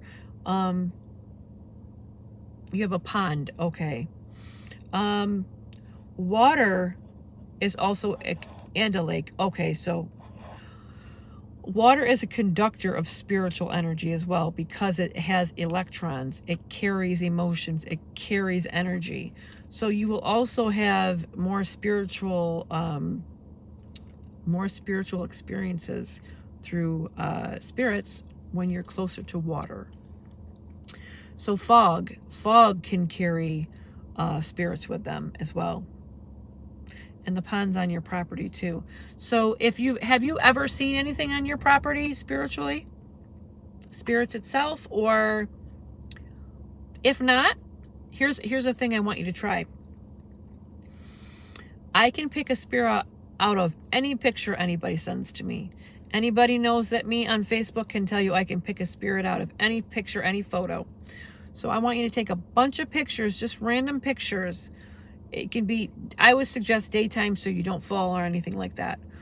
And then I want you to send them to my Facebook. And I can guarantee you I can find a spirit in any picture you have. Land spirits or spirits that have passed away on the land. Usually you're going to pick up both in a picture, or people that have connection to the land. This reminds me.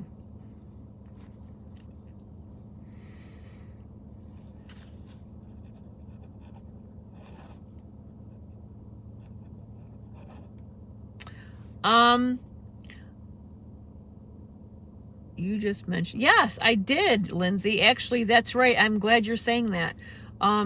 Lindsay had posted a picture on Facebook, and she has this beautiful light around her head. Usually that's called an aura. But I also feel like I see something in the back towards her. I feel like it would be her left side towards her mother in the picture.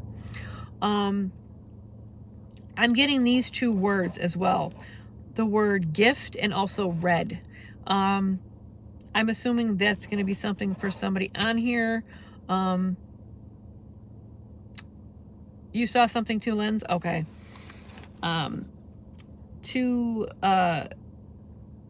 So you just see orbs.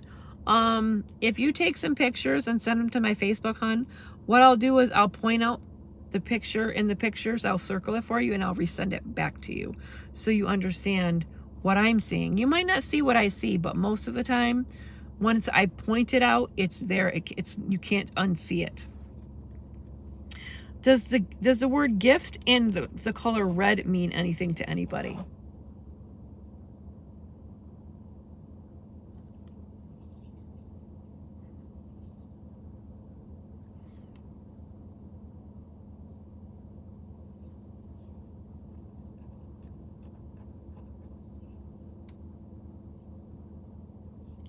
So gift and the color red are just being said. If this isn't for you, I'm sure it's going to be for someone who had to go, or something new. Gift. So who got a gift? I'm being told a new gift that has something to do with red.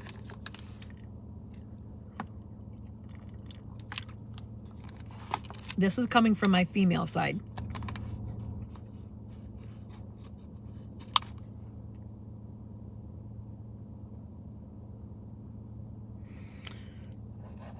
So I'll put that on hold for now. No, unless someone's sending me a birthday present. Maybe one of you are going to get a birthday or a present with the color red. Get back to me on that. I'd like to know. Because sometimes I screw things up and I kind of open my mouth. Like pregnancy. Spirit will definitely tell me when someone's pregnant, or things of that nature. So I have to be careful how I word things sometimes.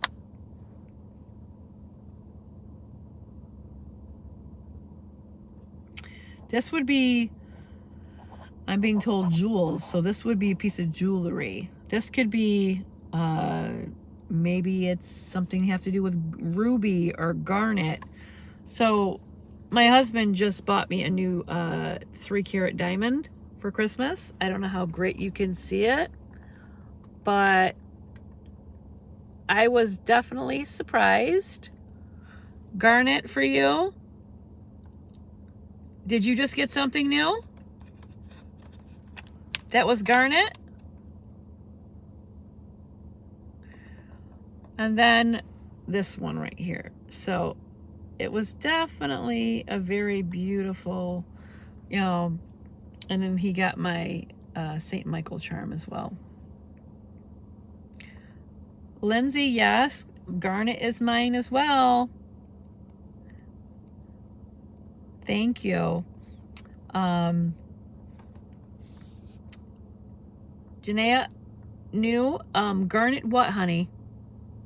Because I have a female stating something about, it was something about a new gift and the color red and it's jewels.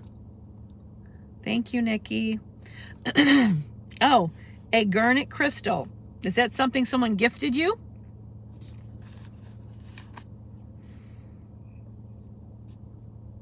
Because when they tell me something, I have to figure out what they mean by that.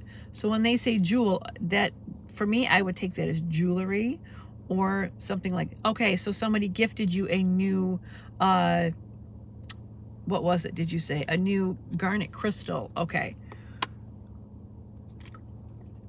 I'm being told keep it close. Why is that? Do you lose things easily?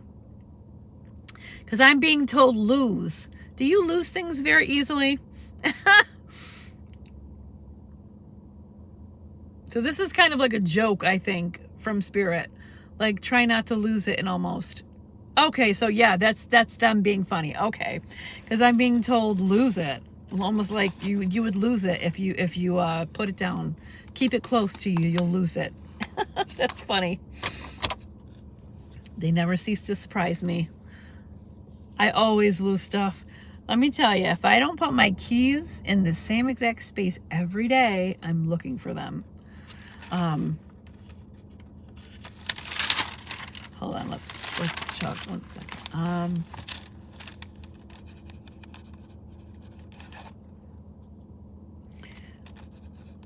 I need a little bit more detail for that message.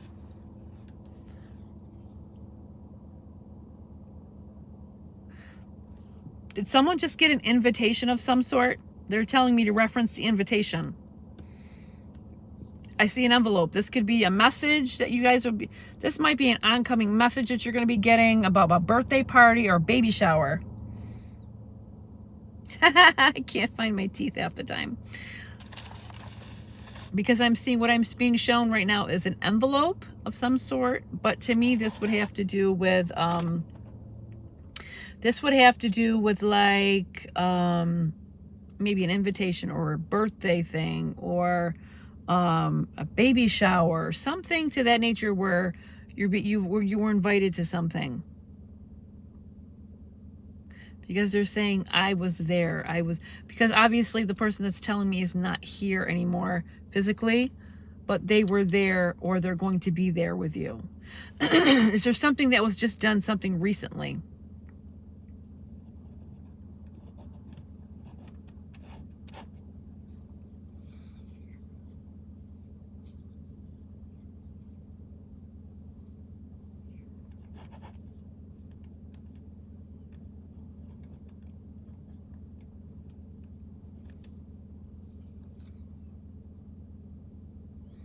Okay, so not that you know of.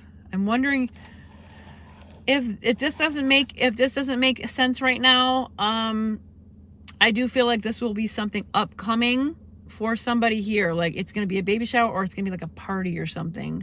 Yeah, gift. So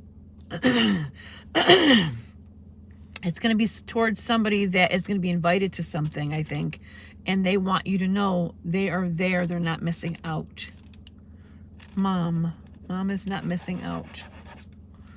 So it would be for a group of people that would just be going through a passing of somebody that's going to be invited to something, but they're going to say, hey, I wish Mom was here. She is there.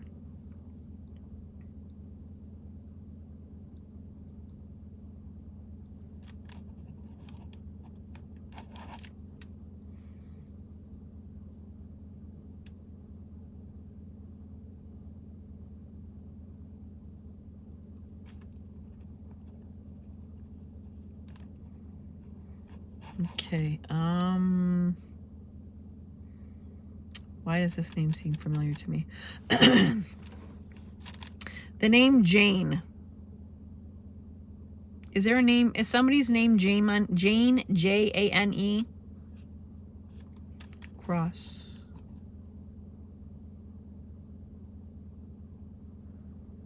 I worry about my mom. She's not doing good. So I have the name Jane, Cross, and Visit.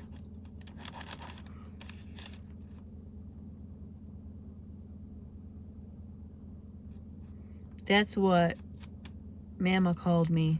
Jane, I kind of thought that was for you, but some people have different names for like YouTube or things like that.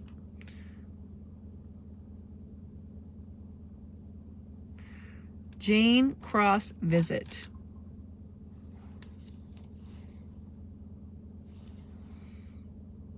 She didn't like your name. That's why she called you Jane.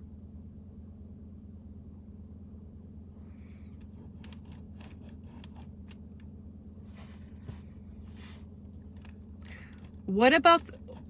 I'm being shown the cross. What does the cross have to do with anything here? Like the religious cross figure. Unless it's showing me a different symbolization. But I'm going to immediately think of the physical cross of the religious faith.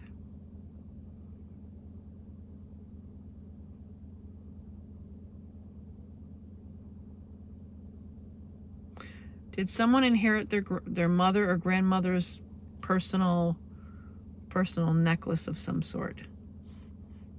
Because I'm being shown almost like a necklace, but with a cross. You're Catholic, Linda. Okay.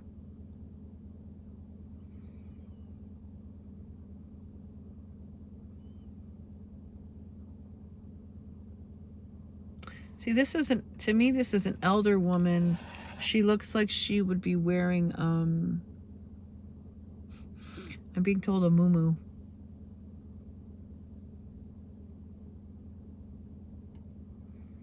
An elderly woman that would be wearing a muumuu. You did, Trish. You got something like that? I was supposed to. Okay. Because this woman, I don't want to reference her in the wrong way. I feel like she would be offended by that.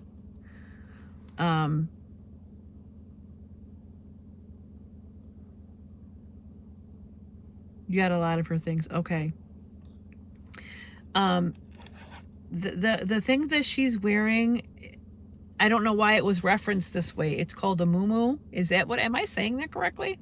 It's like almost like a, you have the cross necklace, Trish. Okay. What she wore to me was like, it wasn't a nightgown. It went to her kneecaps, or a little above, or a little, no, not above, but maybe right underneath her kneecap. It would be like, not a nightgown. I really don't know how to explain to what she's wearing. To me, it's her dress of some sort, or who knows what a muumuu is. Maybe house dress. Maybe. Trish, yeah, she liked those. She said they're comfortable. Okay. Because that's what was referenced to me. But I heard this before in a reading before, so that's how I know. That's how I know what they're called. They're not nightgowns, but they're something different.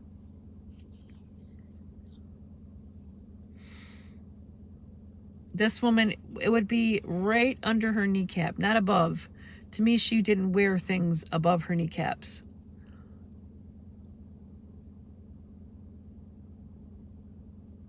I'm being told, I assume maybe this is for Trish. Trish, are you going to be passing that down to any family members? Because I'm being told pass it down.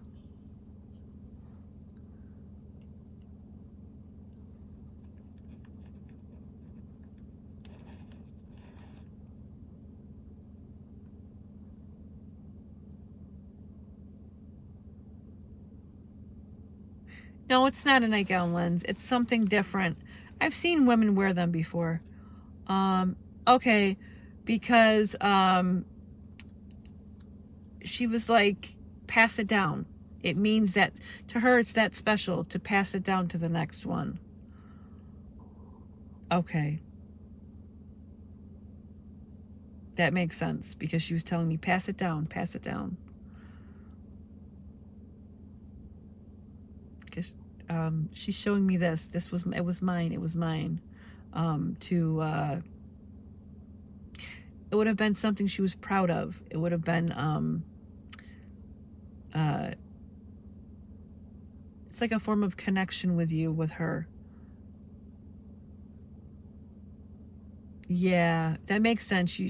Trish says, I'll give it to her tomorrow. My daughter was her world. Maybe that's why she's saying mine. It's like a form of a connection, a bond, you know, carry this on through me. So that makes sense to me then.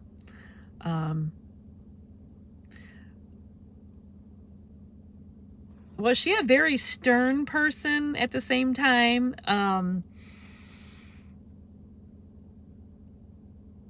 I don't want to reference her this way, but I kind of don't know how to explain it. Her cooking did it bring a lot of people together, or did she have regular family like Sunday dinners, or because to me she was a little stern too, but not she could be okay. Because I don't know what I see in her hand. It almost resembles like a cooking item, like a rolling pin or something. That tells me that she was like a head of a household. She did a lot of cooking. She, you know, had dinners. You know, the family went to her house maybe for dinner, possibly. Like family, with me, we will have a lot of family dinners.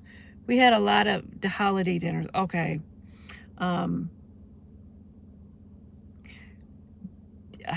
She's very carry on traditions. She didn't like her house dirty. She was very, yes. She's more or less telling me to tell you, you will know what this means. I don't. To carry on traditions. There's something about what she did. She wanted you to carry on with your daughter, to keep carrying on in the line. The only thing I can think of is maybe cooking, or obviously religion, or something to that nature, to where her bond with you guys is very, very linked. She was so bad she would stand behind you with a vacuum. Oh my goodness. Yeah, that might be it. I am, and I know. Her mom was a very good woman. Oh my goodness.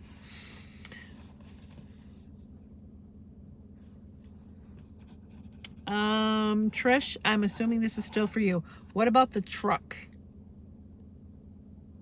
She's talking about truck. She just showed me a truck. Getting together, that's what she wants. Who wants to? Oh, yes. But she's also, unless she's showing me that for that reason, getting everybody together, getting everybody into the car to visit, because she's showing me a truck. My dad gave it. Oh, your dad gave you a truck. So she knows exactly what we're referring to. Okay.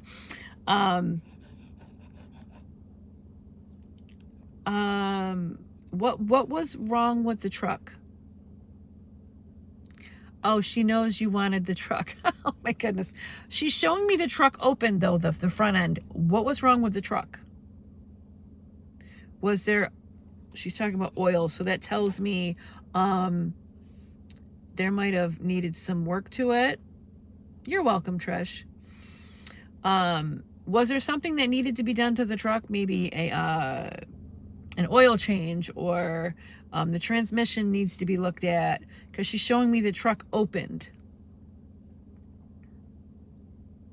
Like the front end, like you would look at like you put oil in, or you would assess the engine.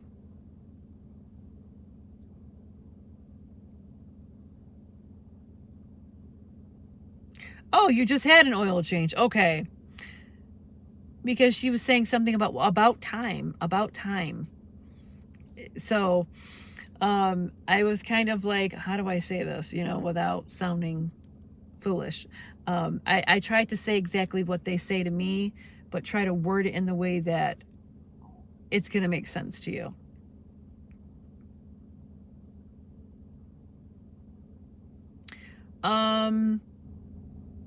What about her ring? She had a ring. She's talking about a ring. She's showing me her finger, her ring.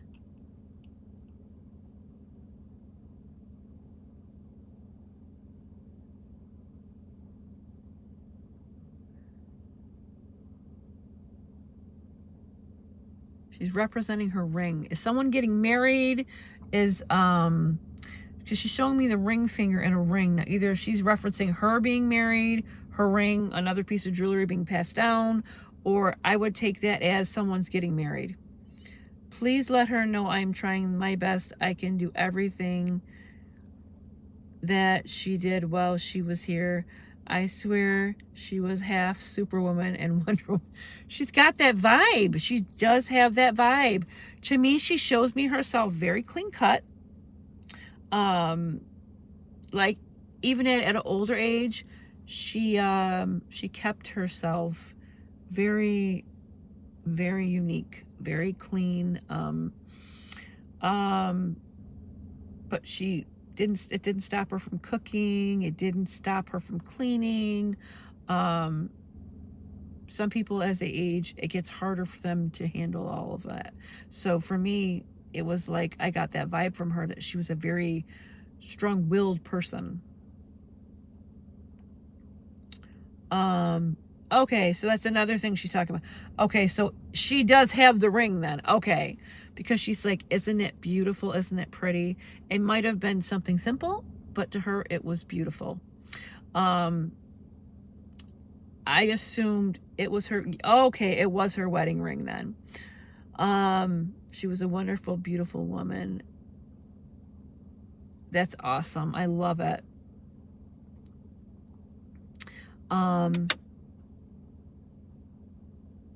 Okay, we're going back to you, dearie. Who's the male coming through for you? How do you acknowledge the male coming through for you? I'm going to call you Jane because you said that's what your grandmother called you.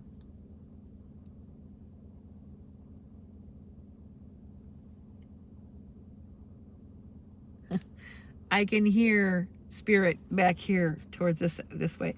So when they all come, it's kind of like being in a room full of people.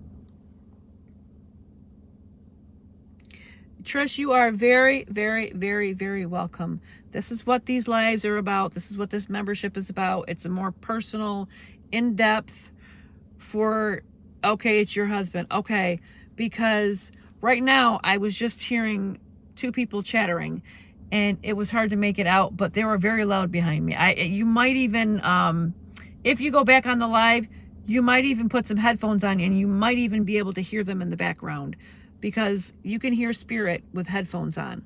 They're on a different plane to where if you don't hear them with your ears, you're gonna hear them in a recording. So this is technically a recording. You're most likely gonna hear them. Because I had a mail come to me just a few seconds ago, and they were talking about you. I call you Jane because if that's what your grandmother called, that's what she wanted me to call you as.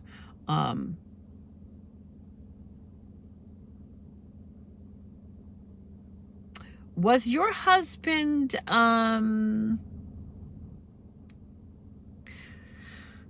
so sometimes my husband will talk in a way that it can be very, oh God, how could I put this? This man is referencing, oh, okay, I just seen an orb go through this way. Some guys can talk in a very, I don't want to say perverted way, but a very type of manner that will, I don't even know how to explain this to you, but I feel like, in a manner that would be joking amongst you two. Does that make sense to what I'm trying to say to you? You're saying LOL, so I assume you might. A jokester, but in a way between a husband and a wife. Like, I can't stand when it makes sense to you. Okay. Because when my husband, like, walks past me, he smacks me on the butt or something, and I'm just like, or he'll just say something, we have a very normal relationship. This is part of me. He's just used to. Yes, you do understand. Okay, because he said something to me just now, and I really can't repeat it on here. But I'm pretty sure you know exactly what he seems like a jokester.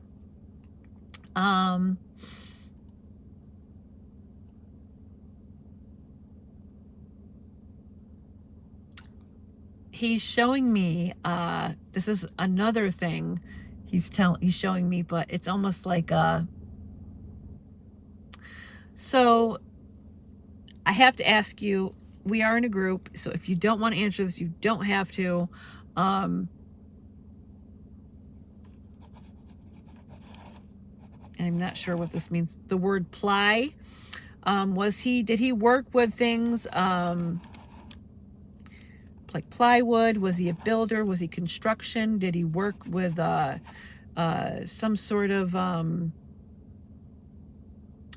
like drywall? Is that a yup? Or is that, I'm not too sure. I don't know how, did he work with things like that? Did he use like plywood or do kind of like building?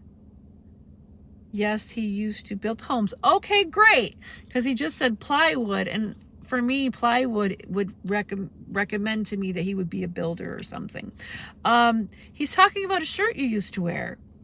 Talking about the word very built. I don't know if that was referencing towards him or him being funny towards you. We are on a live, so I'm trying to be not graphic. He's very funny.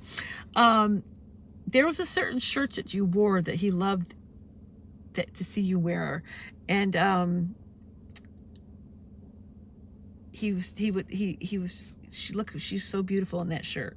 You would know what that means. I don't.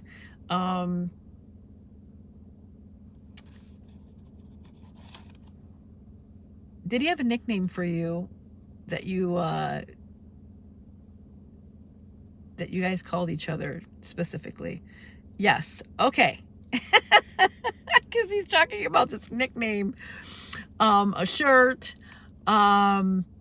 He's a very funny guy. I gotta say, I love when energies like this come through, because it makes it to where it can be an emotional reading, and then there will be one that has this out there, and he's this funny guy, and he kind of reminds me of my husband almost in a certain way, but he's giving me little key phrase words.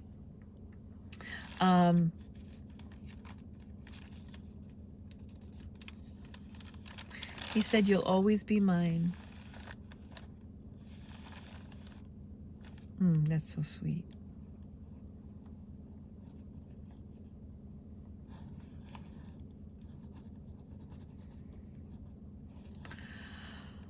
What does, this is a strange word for me. What does graph mean? LOL, I love it. I love him so much. That was funny for me. What does graph mean to anybody? That's another thing. Sometimes getting words, he'll always be mine. That I see, this is the one thing that I love about this work.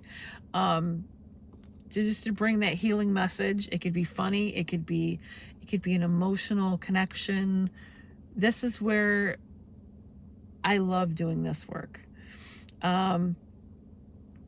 Does anybody know what the word graph means? Now this could be a last name, or this could just mean the word graph. To me, it was like a math graph or something to that nature. I'm not too sure how to take that phrase yet. I've never heard that in a reading, so I'm not too sure. This is a mathematical thing, or how would I put this in a sentence for spirit? Sometimes I have to ask them more to communicate with that.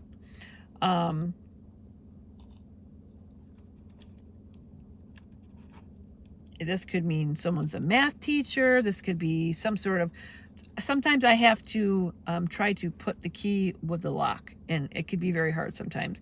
And that is a hard lock to open, because I don't know what graph would mean for anybody.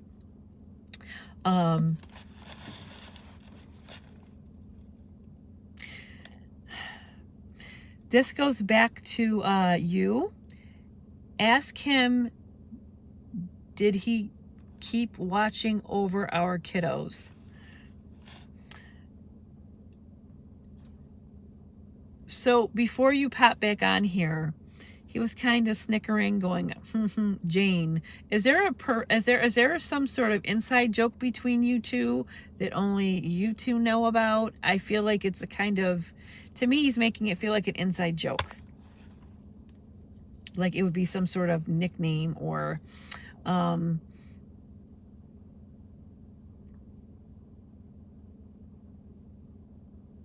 he says he's always watching.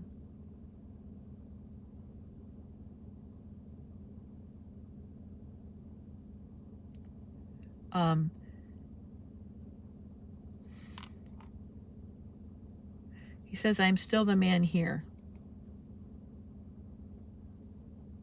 Yes. If it's nickname. Okay.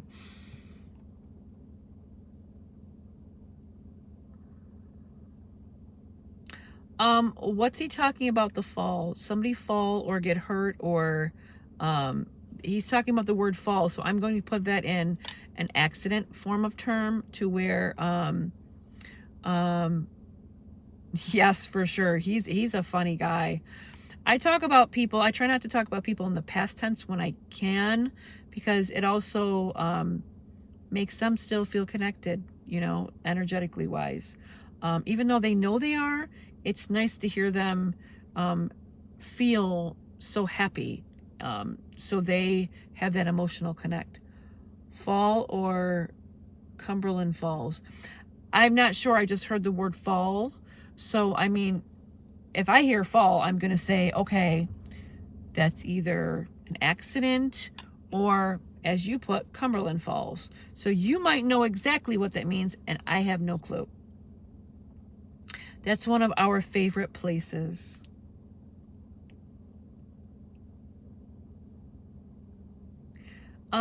He's saying, remember, he's talking about remember, what's that mean? Remember something with the hand.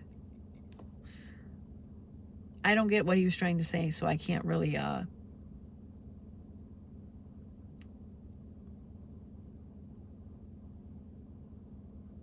does that reference anything to you? He's talking about remember, and then he speaks of the hand.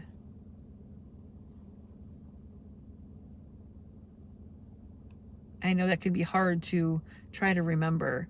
Okay.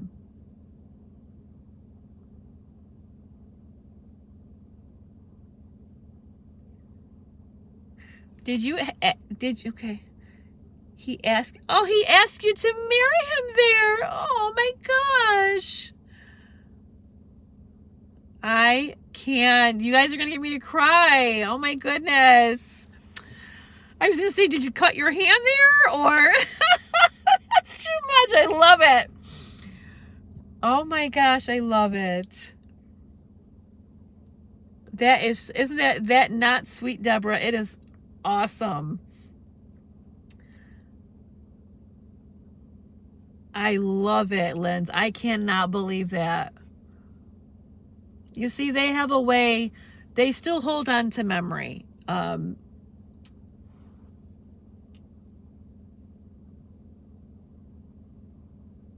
He's talking about, I am here. I am here. It's hard to miss somebody because you can't physically touch them, you know. But I want you to understand, a love that is that bonded, that does not die. They are with you on the other side. They do have a way of connecting with you. Like I said, it could be through your dreams. It could be when you're asleep and they go through and just touch your... Sometimes they won't go ahead and touch you because they don't want you to feel scared. You know, a lot of people can say, oh, I want my loved one to come visit me. But in actuality, if they did, some people would freak out, you know. And then there's other people that are so bonded that it doesn't matter if they just popped up in their vision, they would just break down and cry because they miss them so much. And I feel like this is what that is.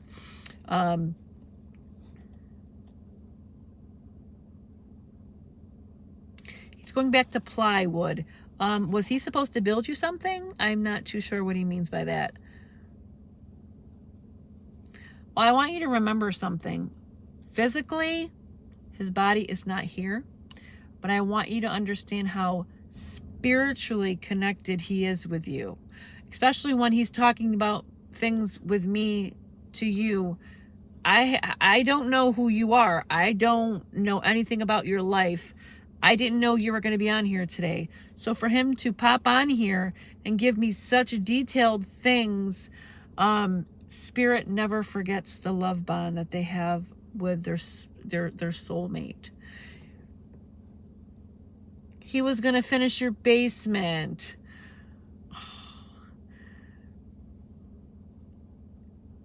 Maybe that's the key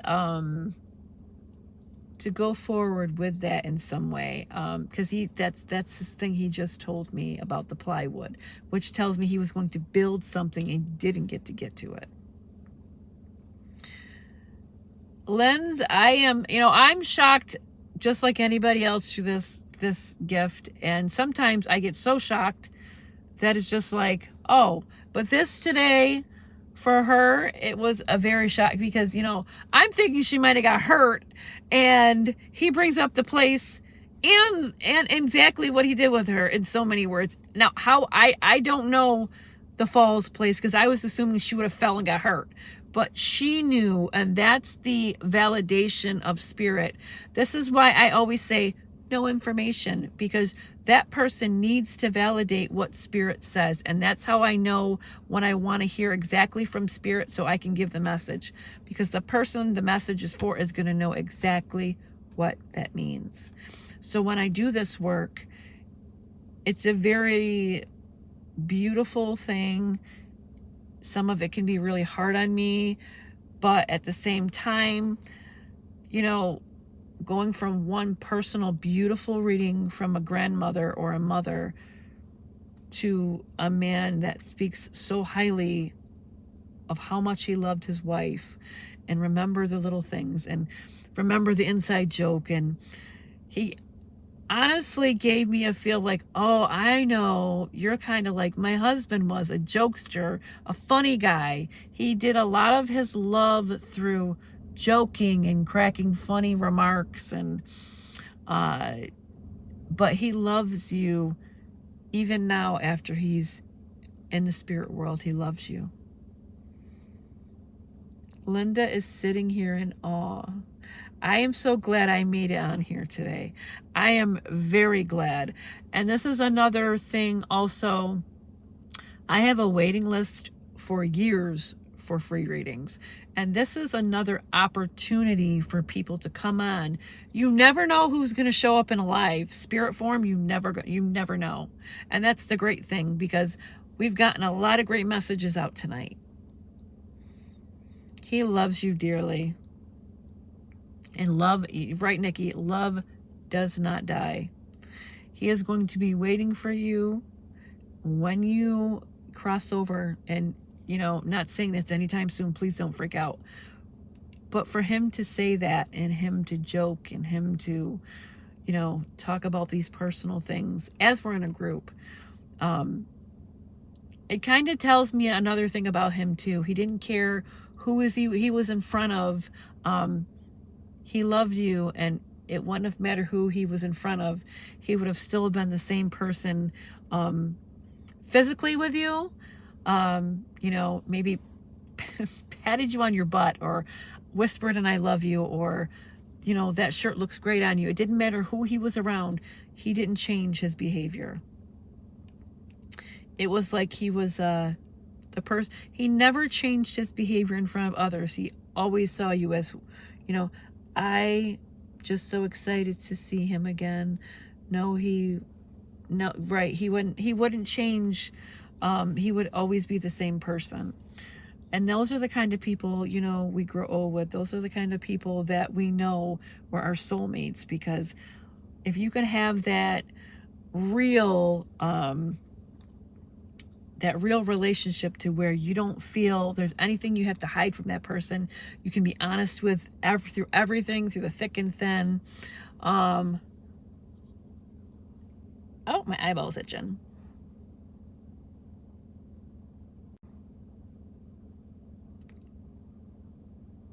I'm not sure if it reconnected.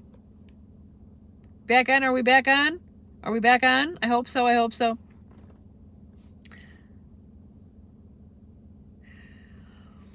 I have one more question for you, honey. This is going to sound weird, but he's talking about the bed. What about the bed? Is there something underneath the bed? Or did the frame break? Or, and no, I don't mean that in a sexual term, please. Sometimes I don't know how to communicate back to what they show me. He's talking about your bed. It's almost like he's showing me your bed. To me, I would see like almost like a wooden frame around it. But I'm not too sure what he's showing me. I don't understand. You must understand. You've validated every single thing he's told you.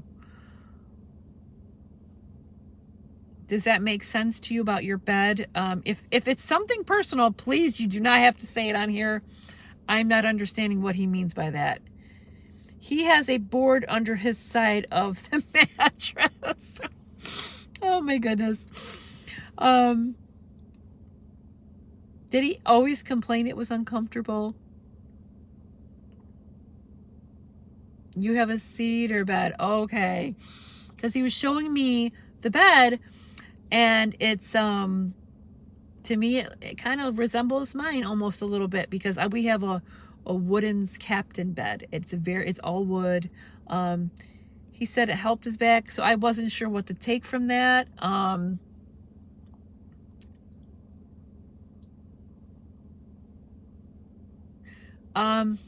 He's showing me his shoes, like one would be regular and one would be tipped over to the side. Like, one shoe would be tipped over on the side and one would be, I don't know if that resembles or what he means by that.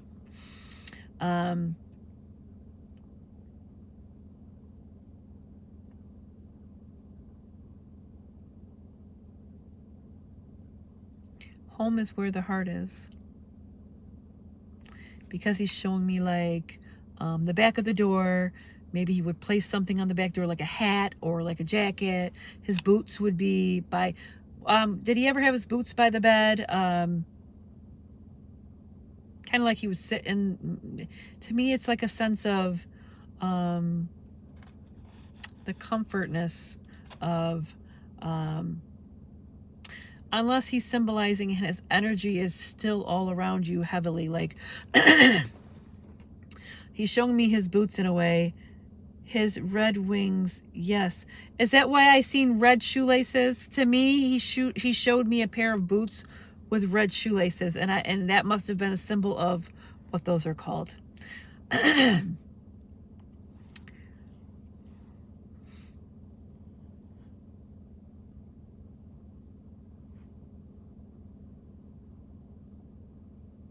He says he's going to go, but he did this to you. I'm going to go now.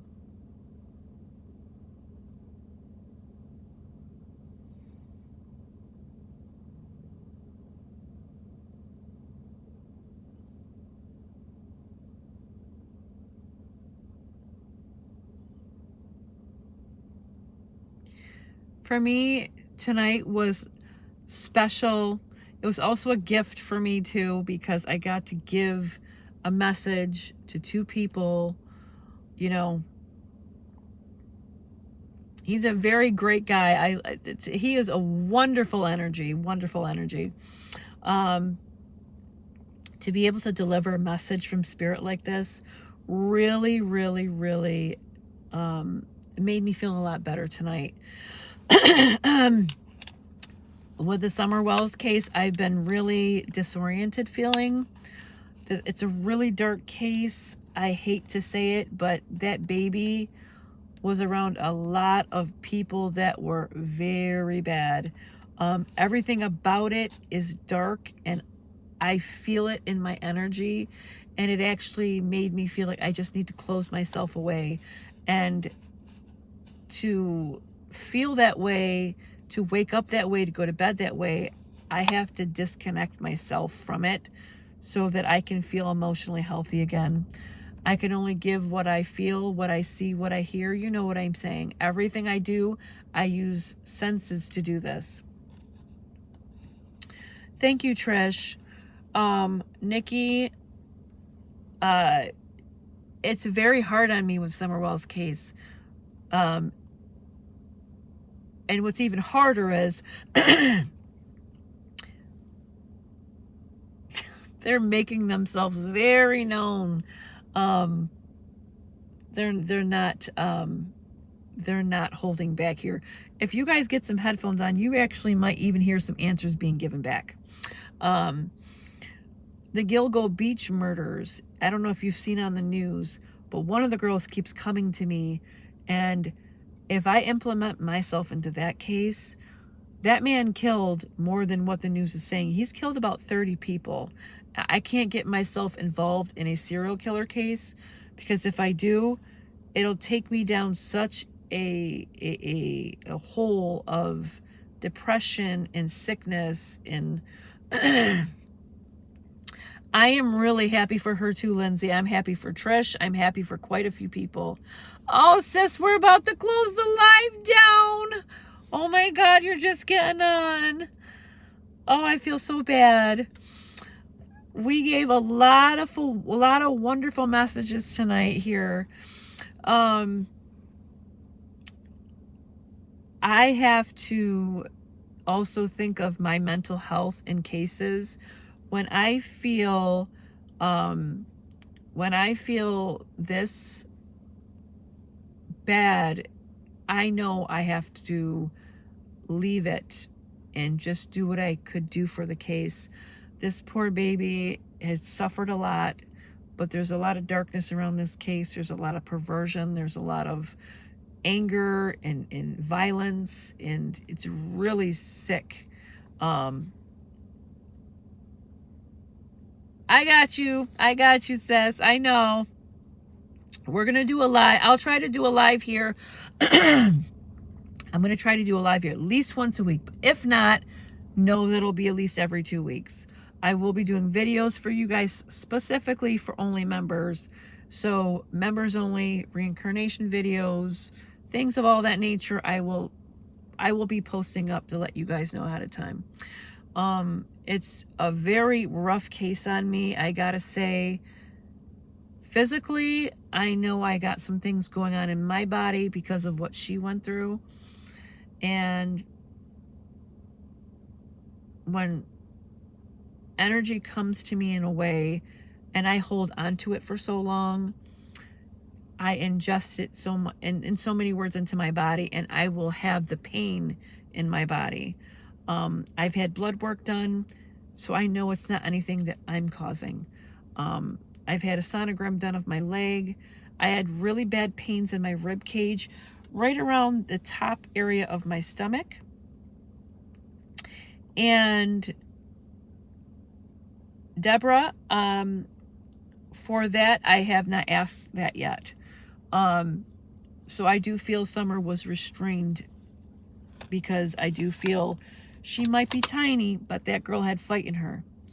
And I believe they restrained her in this area and having to do with her legs. I was so concerned. I thought I had a blood clot in my leg. That is what mediums call phantom pains. For me, because I'm a physical medium, which is the most dangerous kind,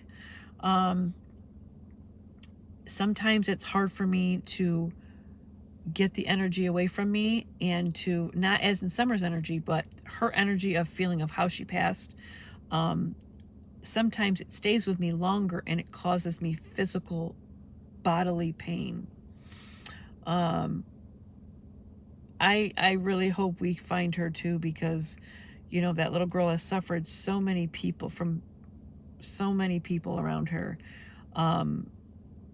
It's a cruel and vindictive thing that she's out in the middle of nowhere, sitting in a barrel.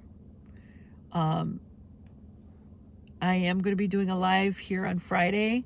I'm allowing the public to ask questions about Summer Wells and seeing what Spirit does get back to me. But I do believe that will have to be my last, because I have to be able to function in my family life as well as my home life. And in doing so, I felt some disassociation with my own emotions, and I've been carrying it with me, and it's been a lot on me. And it's affecting me physically now too. And I have to think of my family. I am doing what I can to help, but I also have to understand when I have to like back off for a bit, even if it's for a while. I have to back off because I get pains in my body to where I can't function. So it is a lot on me. I am going to be closing this live down in about 2 minutes. So anybody that has a request for a video, please put it in the chat. Like I said, I don't have control over who steps through in Spirit, but as you can see, a lot of you guys got a message tonight. Lindsay got a message tonight. Janaea got a message quite a bit from her husband tonight. Trish got a message tonight. Nikki got a message tonight. So we got quite a few messages tonight from Spirit that were very beautiful, very loving, very healing. And that's the purpose of doing these specifically, because I can get messages to a very specific group of people. Who does it go to in the group? I never know until we start going through it. I am trying really hard, Lisa, to take care of myself. There's so many people that need help, and I see it as, like I said, God gave me this gift. It does come with some consequences. It does physically hurt your body, depending on what kind of medium you are. There are mental mediums. There are what I am. I am not just one. I am several types, which is why I can hear them. I can see them. I can smell them. I can taste things. I have a lot of different things that I go through during a reading. You might not see them on your end because I'm so used to it being a natural way. So when I hear something, I'll hear keywords. I'll see pictures of what they try to show me, which is why I knew about the ring. I knew about the necklace. I knew about the smoke. I saw a picture of what a man looked like. I knew about the way he gestured, joking with you in your marriage. It was a very, very, very great night tonight. And I appreciate you guys, because to me, it's my gift giving you a message. It makes me feel great to know that I can give you some sort of healing. So I will see everybody back Friday for the summer live video. This is going to be a live. So these are going to be live questions that I'm going to be asking from the public. I am going to have a lot written down so we don't have to get distracted in comments, because that can take away from me from concentration with spirit. I do this though because it's fair to you guys that I read your questions and what you do. Friday at, I believe it was 7 p.m. I'm going to go back and look just to double check. But it is in one of my short videos on my YouTube page if you want to go back and look at that. Thank you, Lindsay. Everybody have a great night. We had a great time, guys. Do post in the comments and let me know what kind of videos you guys like to request that I can give you spiritual information on, spiritual lessons. I do want to pull an oracle card the next time. I do not consider that as evil by any means in a Catholic form. An oracle card is just an informative spiritual guidance that you pull a card and it's going to give you, most of the time, it's going to reach out to somebody that is going through something, and that's going to give them a sense of a healing message. Spirit will usually give me a card to pull, a specific card to pull, and you're going to resonate with that card. You are very, very welcome, everyone. If you notice, I become hoarse because communicating with spirit makes me hoarse. Thank you for spending the time with me. I appreciate you guys being members. So some members, you guys have been with me for years on my YouTube channel, so I thought this would be a great idea for you to get to be more private and in-depth with me.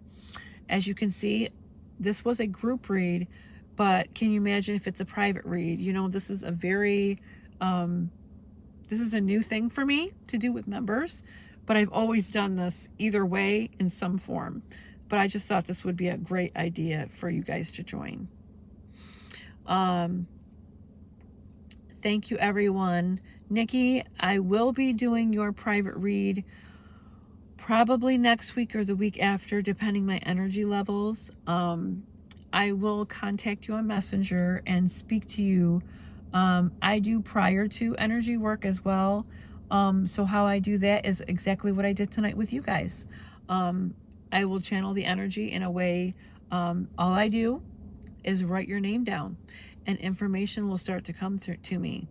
And once I start doing that, energy will start coming to me and speaking with me. It's like it's a channeling in a way that is so unique. Most mediums can't do it that way, but I do it that way because I do it from a no informational basis. That's why, Nikki, I haven't asked you any information about your private read. I believe it should only ever come from spirit, never from the person. So when I do that energy read from your name alone, what's going to happen is I'm going to message you on Messenger and you're going to let me know, do you want this reading on YouTube? A lot of people do it on YouTube because they want people to see the uniqueness in the reading. And I do tell people that's up to them. So most people do choose that. You don't have to. You choose whatever way is easiest for us. If you want your read to be more unique and be on YouTube, go for it. If you want it to be a personal chat, go for it. So that's your choice. But I will contact you if it is going to be on YouTube to ask you if it's okay to put out there your information that was given to me by spirit. Because some things can be really personal and some people don't like that out. Nikki, I'm very open to share with you guys. Okay, great. Okay, Nick. I do see all the hearts. Thank you. I'm sorry I haven't said thank you about them. Sometimes when they're speaking to me and I'm trying to read your messages, I try to like be so on point. Yes, I do see all those hearts. Thank you. Thank you. Thank you so much. Okay, guys, I'm going to close this live down. We had a fabulous night. We will pick this back up. I will allow you guys to know a couple days ahead of time, what day, what time. I'll do it on Facebook. I'll do it in the community post. So always go to the community post on my page. You will see lives. You'll see updates there. You'll see anything you need to, okay? Thank you, Linz. If that's you sending all them hearts, thank you to who is ever sending me all them hearts. I'm very grateful. All right, guys, it was great to see you all. Let me know in the chats. You can still put under the chat as well what kind of videos, what kind of spiritual information.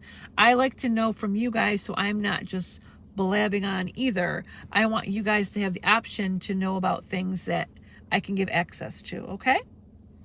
Alrighty. Bye-bye, everybody. Have a great night.